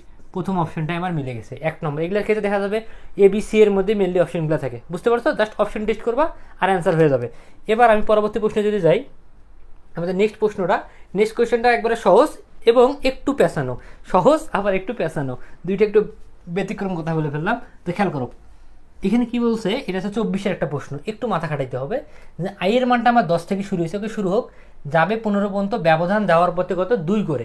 এখন যদি ওই সংখ্যাটা 12-র বড় হয়, বোঝো চায়ের মানটা 10 থেকে শুরু হয়েছে, হওয়ার পর ওই সংখ্যাটা যদি 12-র বড় হয় তাহলে তুমি 1 যোগ করবা, আর যদি না হয় তাহলে 1 বিয়োগ করবা। তাহলে শুরু করো, প্রথমে শুরু হবে কই থেকে 10 থেকে, প্রথমটাতে মিলাও, তাহলে এটা সত্য না মিথ্যা, এটা হচ্ছে তোমার মিথ্যা, অবশ্যই 12 কি 10-এর থেকে বড়, তাহলে মিথ্যা হলে কি বলছে আমার 1 কমাইতে বলছে, তাহলে 10 থেকে 1 কমা কত আসছে 9, এবার 10-এর পর কত আসবে 12 আসবে, কারণ ব্যবধান 2 করে, এটা সত্য না মিথ্যা, এটাও মিথ্যা, কেননা 12 তো 12-এর ইকুয়াল, ছোটো বড় হওয়ার তো প্রশ্নই আসে না, তাহলে মিথ্যা হলে আবার 1 কমাও 11, 12-এর পর কত আসবে 14, তো 14 12 সমান বা বড় না ছোট, অবশ্যই বড়, তার মানে 70, 70 কি বলছে 1 বাড়াও, তো 14 এক কত আসছে 15, 14 পর কত আসছে 16, কিন্তু 16 আমরা কেন নেবো না, কারণ আমার লুপটা চলবে হচ্ছে 15 পর্যন্ত, 15 গিয়ে থামি যাবে, তো এই কারণে আমরা এই পর্যন্ত নিয়েছি। তাহলে 9 11 15 কোথায় অপশন আছে 9 11 15 এক নম্বর অপশনটা, ফাইন। এবার 12 নম্বর প্রশ্ন বলছে যদি কন্ডিশনটা আমরা চেঞ্জ করে দিই, গ্রেটার দেনের জায়গায় এবার লেস দেন দিই, তাহলে কি হইতে পারে আউটপুট, এটা ব্যাখ্যা করতে বলছে। তো দেখো আমরা যদি এই কন্ডিশন এবার দিই, এবার কন্ডিশন হবে এইটা, তাহলে প্রথম সংখ্যাটা আমার কত 10, দাও 10, সত্য না মিথ্যা, তাহলে এটা হচ্ছে সত্য, সত্য হলে কি বলবে 1 বাড়াও, তাহলে কত আসছে আমার এখানে 11, ওকে দিলাম।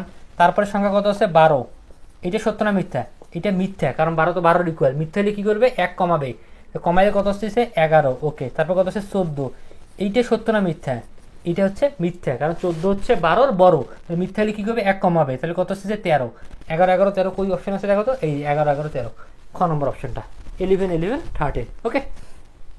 এবার আমরা নেক্সট চলে যাই, একই টাইপের প্রশ্ন, একটু আগে আমি যে প্রশ্নটা করলাম একটি সেম টু সেম।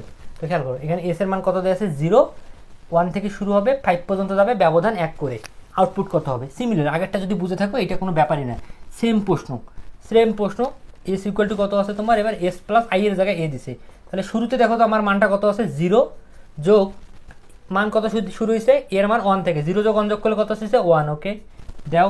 ব্যবধান কত করে আছে দেখো তো 1 করে, তাহলে 1 এর পর 2 আসতেছে 3, তারপরে দাও 3 প্লাস কত আসতেছে এখানে 3 6, তারপরে দাও 6 প্লাস কত আসতেছে 4 10, আবার দাও 10 এর সঙ্গে কত দেবো 5 দেবো 15, 5 এর পর তো যাবে না, তাহলে 15 কত আসে গ।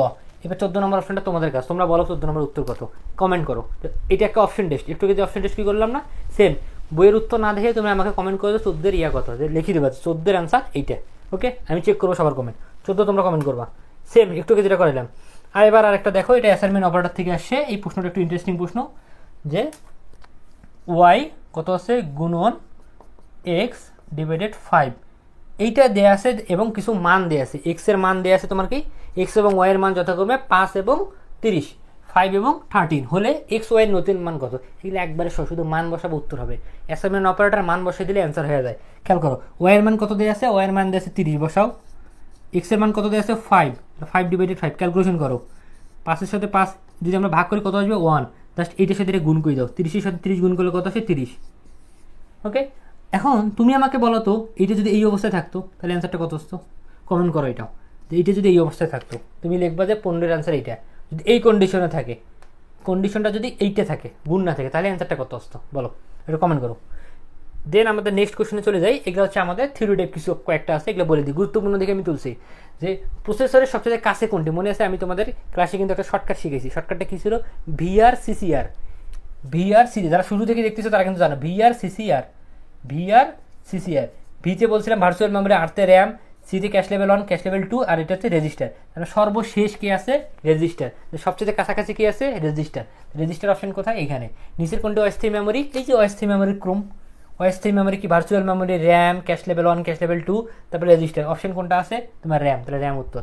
এবার আমাদের 17 নম্বরটা দেখো, বলছে সি ভাষার এক্সপ্রেশন কত, এই অপশনটার মধ্যে একটু ভুল দেয়া আছে, ভুল দেয়া বলতে এই যে এক্স এক্স এখানে এইভাবে আছে, এক্সটা স্কোয়ার আছে, প্রশ্নটা এইভাবে আছে, এস স্কোয়ার প্লাস হচ্ছে এক্স ওয়াই প্লাস হচ্ছে 4z, এইভাবে আছে প্রশ্নটা মিল, ঠিক আছে। তো এখন দেখো এটা একবারে সহজ, এস স্কোয়ারটাকে এইভাবে লেখো এক্স গুণন এক্স প্লাস হচ্ছে এক্স গুণন ওয়াই, তারপর হচ্ছে 4 গুণন জেড, জাস্ট আমরা গুণটাকে একটু এক্সট্রা সাইন দিয়ে বুঝে দিচ্ছি, আর কিছু না, 1 নম্বর অপশনটা উত্তর। দেন আমরা পরবর্তী প্রশ্ন যাই, নিচের কোনটি সঠিক চলক, সঠিক চলকের নিয়ম আমরা কি জানি, যে অবশ্যই লেটার দিয়ে শুরু হবে, লেটার দিয়ে শুরু হচ্ছে কোনটা কোনটা দেখো তো, এই যে গ আর ঘ, এই দুটো নিয়ে আমরা চিন্তা করবো, প্রথমেই দেখবো লেটার দিয়ে যেগুলো শুরু আছে ওগুলো মাথায় আনবে, তাহলে তোমার অপশন 50% কমে যাবে, তাহলে আমার গ ঘ লেটার দিয়ে শুরু হয়েছে। এখন তারপরে কন্ডিশন কি, যে সি প্রোগ্রামিংয়ে ব্যবহৃত হয় এমন কিছু কখনো ভেরিয়েবল হতে পারে না, এখন দেখো ক্যারেক্টার কিন্তু সি প্রোগ্রামিংয়ে ব্যবহৃত হয়, তাহলে এটা কখনো ভেরিয়েবল হবে না, তো অটোমেটিকলি এটা বাদ হয়ে গেল। পরে একটা 19 নম্বর দেখো, আবারও দেখি এবার 4টে লেটার দিয়ে দিছে, তাহলে এবার আমরা কন্ডিশনগুলো মিলাই, যে সি কি থাকবে না, স্পেস থাকবে না, ভেরিয়েবলে স্পেস থাকবে না, এখানেও স্পেস এখানেও স্পেস এখানেও স্পেস, কিন্তু এটাতে স্পেস নেই, ফাইনাল রেজাল্ট, তার মানে ওটাই অপশন। তাহলে দেখো তুমি জাস্ট একটু নিয়মগুলো মনে করতে পারলে অপশন অটোমেটিক কমে আসবে। দেন দুটি স্ট্রিংয়ের মাঝে তুলনা করার জন্য কোনটা ব্যবহার, এটা একটু আগে আমি স্ট্রিংয়ের ক্লাসে পড়াই আসলাম, এটা তোমরা কমেন্ট করো। স্ট্রিংয়ের দৈর্ঘ্য একটা পড়াইলাম, আর একটা হচ্ছে স্ট্রিং ছোটো বড়োর জন্য, দেখো চলে আসছে। দেন আই প্লাস ওয়ান, এটা আমি ক্লাসে ব্যাখ্যা দিয়েছি যে আই প্লাস ওয়ান কীভাবে লেখা যায়, এটা 3 ভাবে আমরা লিখতে পারি, কি আছে আই প্লাস ওয়ান, এটা আমরা আই প্লাস প্লাস দিয়েও লিখতে পারি, আবার শুধুমাত্র এইভাবেও লিখতে পারি, তার মানে অপশন কোনটা আসছে আই প্লাস প্লাস এটা। দেন প্রোগ্রামটি আউটপুট কত, এটা একটা অ্যাসাইনমেন্ট অপারেটর আসছে। অ্যাসাইনমেন্ট অপারেটর যতগুলোই আসবে তুমি মান বসাবা অ্যান্সার, আর তোমাকে চিন্তা করতে হবে না। তুমি এখানে আউটপুটে খেয়াল করো, আউটপুটে এস আইছে। এখন তুমি দেখো এই বি এর মানটা জাস্ট এখানে বসায় দাও। বি এর মান কত দেখো তো 10, তাহলে 10 আমার কত আছে মোট 5, তাহলে ভাগ করো 5 দ্বারা, 5 দুগুণ 10, ভাগশেষ কত আসতেছে 0, কারণ এই ভাগশেষ নিয়ে কাজ করে, তাহলে 0। এখন এখানে যদি বি না থেকে এরকম থাকতো অপশনটা, দেখো যদি এইভাবে থাকতো এ ইকুয়াল টু বি প্লাস 5, তাহলে কত আসতো অ্যান্সার? যদি এমন আসতো তখন আমরা খালি বি এর মানটা বসাইতাম। বি এর মান কত হচ্ছে 10, 10 প্লাস হচ্ছে 5 কত 15, অ্যান্সার হইতো তখন হচ্ছে 15। এরপর আমি পরবর্তী চলে যাই যে এটাও দেখো অ্যাসাইনমেন্ট অপারেটর, জাস্ট মান বসাবে অ্যান্সার হবে। যে বি ইকুয়াল টু 2 গুণন এ, তাহলে 3 এর মান কত এখানে বসায় দাও, 3 দুগুণ 6, সেম প্রশ্ন। এবার বলছে 24 নম্বর প্রশ্ন তো একই চলে আসছে, রান করলে বি এর মান কত, একই প্রশ্ন রিপিট আসছে। যাই হোক, এবার দেখো প্রোগ্রাম রান করলে আউটপুটের মান 3 হবে, মানে প্রোগ্রামটা এই একই উদ্দীপক, যে এইখানে আসলে কি চেঞ্জ জানলে 3 হইতো। তাহলে একবারে সহজ, আমরা যদি এই যে বি মানটা আমাদের কত দেওয়া আছে, বোর্ডে যত কিছু লিখে ফেলছি, তো দেখো বলছে যে কখন 3 হবে, তো কন্ডিশনটা আমার কি দিয়ে আছে যে বি সমান সমান 2 গুণন এ, এখানে সে কোন পরিবর্তনটা করলে 3 হবে। তাহলে আমি 2 এর সাথে যদি 1 যোগ করে দিই তাহলে 3 হয়ে যাবে না, 2 এর সাথে 1 যোগ করলে 3 হবে না। তো এই কাজটা এখানে হলে অপশন চেক করতে হবে যে কখন হবে। 1 নম্বর অপশন দেখো এ প্লাস প্লাস, এটাও বৃদ্ধি পেয়েছে। 3 নম্বর অপশন দেখো এটাও বৃদ্ধি পেয়েছে, তার মানে 1 আর 3, এই আর কি বিষয়। এরপর আমাদের পরবর্তী একটা প্রশ্ন যে প্রোগ্রামটির আউটপুট কত। কারণ এখানে একটা বোঝার বিষয় আছে, এই প্রশ্নটা দেওয়ার আমার কারণ আছে যে আমি তোমাদের ক্লাসের মধ্যে সিকিউ ক্লাসের মধ্যে বলছিলাম %2f যদি থাকে তাহলে ভগ্নাংশের পর 2 ঘর নেবে, %3f থাকলে ভগ্নাংশের পর 3 ঘর নেবে, আর যদি %f থাকে যতদূর ইচ্ছে নিতে পারে, মানে যতক্ষণ উত্তর আছে। তো এখন আমার খেয়াল করে দেখো এখানে কিন্তু দেওয়া রয়েছে কি %2f, এর মানে বোঝাচ্ছে যোগফলটা 2 ঘর পর্যন্ত যাবে। ভুলটা কোথায় করবা, আমি যখন এই যে 21.5 তারপর কি আছে 9.7 এটা দিয়ে আছে, এটা যখন আমি যোগ করবো দেখো এ আর বি দিয়ে আছে, এই দুটাকে আমি যোগ করতে বলছে। 12 2 হাতে 1 10 আর 11 2 রেখে 3, অ্যান্সারটা কিন্তু এইটা আসে। ওকে, কিন্তু আমাকে বলছে 2 ঘর পর্যন্ত যাইতে হবে, এই জন্য আমরা নেব হচ্ছে 31.20। প্রথমে তো এই দুটো অপশন বাদ দিয়ে দিতে হবে, কারণ এটা পূর্ণ সংখ্যা আসার চান্সই নেই। %f মানে ফ্লোট নিয়ে কাজ করে, তাহলে ফ্লোট আমার দুইটা ঘরের মধ্যে আছে খ আর ঘ, অ্যান্সার মিলতেছে আমার খয়ে 2 ঘর বলছে, যেন এটা শূন্য বসাই দিছে। এবার বলছে প্রোগ্রামটি ভেরিয়েবলে মোট কত বাইট জায়গা দখল করে। তো এইটা আমরা একটা শর্টকাট শিখছিলাম সিআই ফর ডি, মনে পড়ে সিআই ফর ডি, সিতে ক্যারেক্টার, আইতে ইন্টিজার, এফতে ফ্লোট, ডিতে ডাবল। এটা 1 বাইট, এটা 2 বাইট, এটা 4 বাইট, এটা 8 বাইট, প্রত্যেকটাতে দ্বিগুণ দ্বিগুণ আকারে যায়। কোনো একটা সংখ্যার ইনিশিয়াল পয়েন্ট হচ্ছে 1, 1 এর দ্বিগুণ 2, 4, 8 এইভাবে যাইতে থাকবে। এখন হচ্ছে মোট কত জায়গা দখল করে, তাহলে আমরা দেখি মোট কয়টা আছে এখানে। ফ্লোট এ একটা আছে, খেয়াল করো ফ্লোট এ একটা আছে, ফ্লোট বি একটা আছে, আর একটা ফ্লোট সাম দেয়া আছে, 3টা দেয়া আছে এ বি আর সাম। তাহলে এটার জন্য কয় বিট, 4 বিট, সরি এটার জন্য হচ্ছে 8 বিট, 4 ঠিক আছে 4 বিট, 1 2 4, এটার জন্য 4 বিট, এটার জন্য 4 বিট, 4 8 12, টোটাল হচ্ছে কত 12 বিট। কোথায় গেলো এই যে আমার 12 বিট না তো 12 বাইট আর কি, বুঝছো। এইভাবে কিন্তু তোমাকে আটকানোর জন্য প্রশ্ন দিতে পারে। এরপর আমাদের নেক্সট কোশ্চেন আমরা যদি চলে যাই, এই প্রশ্নটা একটু বোঝার আছে। এটা হচ্ছে তোমার ঢাকা রেসিডেন্সিয়াল মডেল কলেজে আসছে, যে উদ্দীপকে একটা লুপ দেওয়া আছে, আমরা অলরেডি এই ব্রেকেটটা করে আসছি। 1 থেকে শুরু হয়েছে 12 পর্যন্ত যাবে, ব্যবধান হচ্ছে 2 করে। কি বললাম, 1 থেকে শুরু হয়েছে 12 পর্যন্ত যাবে, ব্যবধান 2 করে। 1 3, তারপরে আমার আছে 5 7 9 11, 13 তো যাবে না, এইটা হচ্ছে ব্যাপার, এই পর্যন্ত যাবে। কিন্তু এখানে একটা লুপের মধ্যে ব্রেক প্রবেশ করে দিয়েছে, ব্রেকের কন্ডিশনটা দিয়েছে 5 হলে ব্রেক দিবে। তাহলে 5 কোথায়, এইখানে, এই পর্যন্ত প্রদর্শন করতেছে 1 2 3 বার, তার আউটপুট আসবে কয়বার, 3 বার। এবার পরের প্রশ্নটা বলছে যদি ইফের শর্তটি বাদ দেয় তাহলে কয়বার প্রদর্শিত হবে, অর্থাৎ ব্রেক তুলে দাও। যদি ব্রেক তুলে দেয় তাহলে কয়বার আসতেছে, 1 বার 2 বার 3 বার 4 বার 5 বার 6 বার, তখন কোনো বাধা নেই, তখন প্রদর্শিত হবে 6 বার। ওকে, এরপর হচ্ছে আমাদের এটা বিজ্ঞানুন্নেসের একটা প্রশ্ন, যে উদ্দীপকের এক্সপ্রেশনটিতে কয়টি অপারেটর রয়েছে। একটা এক্সপ্রেশন দেওয়া আছে, এখানে কয়টি অপারেটর আছে খেয়াল করো। এই প্লাস এটা একটা, এই গুণ একটা, এই যে তোমার ডিভিশন একটা, তাহলে টোটাল কয়টা আসতেছে 3টে অপারেটর, 3টা। এখন এই প্রশ্নটার মধ্যে মান দিয়ে দিছি কিছু, দিয়ে বলছে এর আউটপুট কত, এই জন্য আমি এই প্রশ্নটা এখানে দিছি তোমাদেরকে। এস প্লাস এ গুণন বি ডিভাইডেড 3, সরি 3 না তো সি। তাহলে আমার দেখো এস এর মান কত দেওয়া আছে, এস এর মান দেওয়া আছে 0, 0 প্লাস এর মান কত দেওয়া আছে তোমার, এর মান দেওয়া আছে 5, তারপরে হচ্ছে তোমার গুণন বি এর মান কত দেওয়া আছে 4, সি এর মান দেওয়া আছে 2। তো ক্যালকুলেশন করো 5 গুণন 2 0, তাহলে কত হচ্ছে 5 2 গুণ 10, আর 0-র সঙ্গে যোগ করলে কত হচ্ছে 10, 10 হচ্ছে অ্যান্সার, বুঝছো। জাস্ট ক্যালকুলেশন, মান বসাই দিচ্ছি ক্যালকুলেশন। তুমি আমাকে বলো তো এস এর মান যদি 5 হইতো তাহলে অ্যান্সার কত আসবে, এটা কমেন্ট করো। নাম্বার দিবে 136, যে 136 নম্বরে এত আসবে, এস এর মান 5 হইলে কত আসবে আমি বলবো তোমার হয়েছে কি হয়নি। দেন নেক্সট কোশ্চেন। ওকে, এই কোশ্চেনটা যার আগে বলি নেই, এটা কিন্তু আমাদের আজকের এমসিকিউ অনশর্ট ক্লাস, এর আগে সিকিউ একটা অনশর্ট ক্লাস, এই দুইটা ক্লাস যদি তুমি করো তো মোটামুটি তোমার 26 মার্ক কমপ্লিট হয়ে যাবে, এর বাইরে কোনো প্রশ্ন আসেনি। আর আরেকটা জিনিস বলে রেখে, আমাদের কিন্তু রাধা বল্লভ যে রংপুরে, সেখানে কিন্তু অফলাইনে আমাদের ব্যাচ রয়েছে, নতুন ব্যাচে ভর্তি চলছে 26, 27 দুইটারই। এটা হচ্ছে আমার মোবাইল নাম্বার 01813372749, রাধা বল্লভ। যারা রংপুরে দেখতেছো তারা যোগাযোগ করতে পারো। ওকে, মূলত এটা চানমারি রোডে, এটা মোবাইল নাম্বার আমার কল দিলেই হবে, নাম্বারটা তুলে নিতে পারো বা স্ক্রিনশট রাখতে পারো যারা রংপুরে এসো। যাই হোক, এবার আমরা 80 পয়েন্টে তো একটা ক্যারেক্টার নেম দেওয়া রয়েছে, দেওয়ার পর বলছে ইন্টিজার কে লেন্থ, এবার এস একটা দেওয়া আছে, দিয়ে বলছে যে 3টি অক্ষরের জন্য কত বসবে। তো একটু আমি মনে করাই দিই তোমাকে, কিছুক্ষণ আগে আমরা ক্লাসের মধ্যে বললাম যে স্ট্রিংয়ের কোনো ডেটা টাইপ নেই, এটা স্ট্রিংকে বোঝাই দিছে। স্ট্রিংকে আমরা ক্যারেক্টারের মধ্যে বিষয়টা লিখি, ক্যারেক্টারকে এইভাবে আমরা ডিক্লেয়ার করে বলি যে এটাই স্ট্রিং। ওকে, তো এটা আরোভাবে বোঝার উপায় আছে যে এস দ্বারা বুঝতেছি এটা স্ট্রিং। দেখো ক্যারেক্টারে কিন্তু %c না আসে %s আসছে, এটা দিয়ে আমরা বুঝতেছি হচ্ছে এটা স্ট্রিং। এটা আরেকটা মনে রাখতে পারো, স্ট্রিংকে কী দ্বারা প্রকাশ করা হয়, কোন ডেটা ফরম্যাট দ্বারা, %s দ্বারা। ফাইন, তো এবার দেখো আমার কয়টা অক্ষর বলছে, 3টে অক্ষর, তো 3টার জন্য কয়টা নেবে, 3টে। এবার মনে পড়ে তোমার, আমি বলছিলাম স্ট্রিংয়ের শেষে একটা নাল ভ্যালু যুক্ত হয়, ওই নাল ভ্যালুর জন্য কটা লাগবে, একটা লাগবে 4টা। আমি আবার বুঝেছি, 3টে অক্ষরের জন্য 3টা, আর স্ট্রিংয়ের শেষে সবসময় একটা নাল ভ্যালু থাকবে। নাল ভ্যালু একটা হলে কয়টা আসছে টোটাল, 3টার একে 4টা, এই হচ্ছে টোটাল 4টা। তাহলে অ্যান্সার অপশন কত হবে, 4। এই হলো আমাদের এমসিকিউ। ওকে, তো এইটাই ছিল সিকিউ এমসিকিউ টোটাল ক্লাস। এরপর আমরা যদি তোমাদের রেসপন্স ভালো থাকে, তাহলে আমরা HTML যেটা আছে, HTML এর একটা আমরা অনশর্ট ক্লাস দেবো, ওখানে সিকিউ এমসিকিউ দুইটা কমপ্লিট করে 2-3 ঘন্টা নিলে ওটা শেষ হয়ে যাবে। তো ভালো থাকো, সুস্থ থাকো, আবারও দেখা হবে নেক্সট ক্লাসে। আজকে এই পর্যন্তই।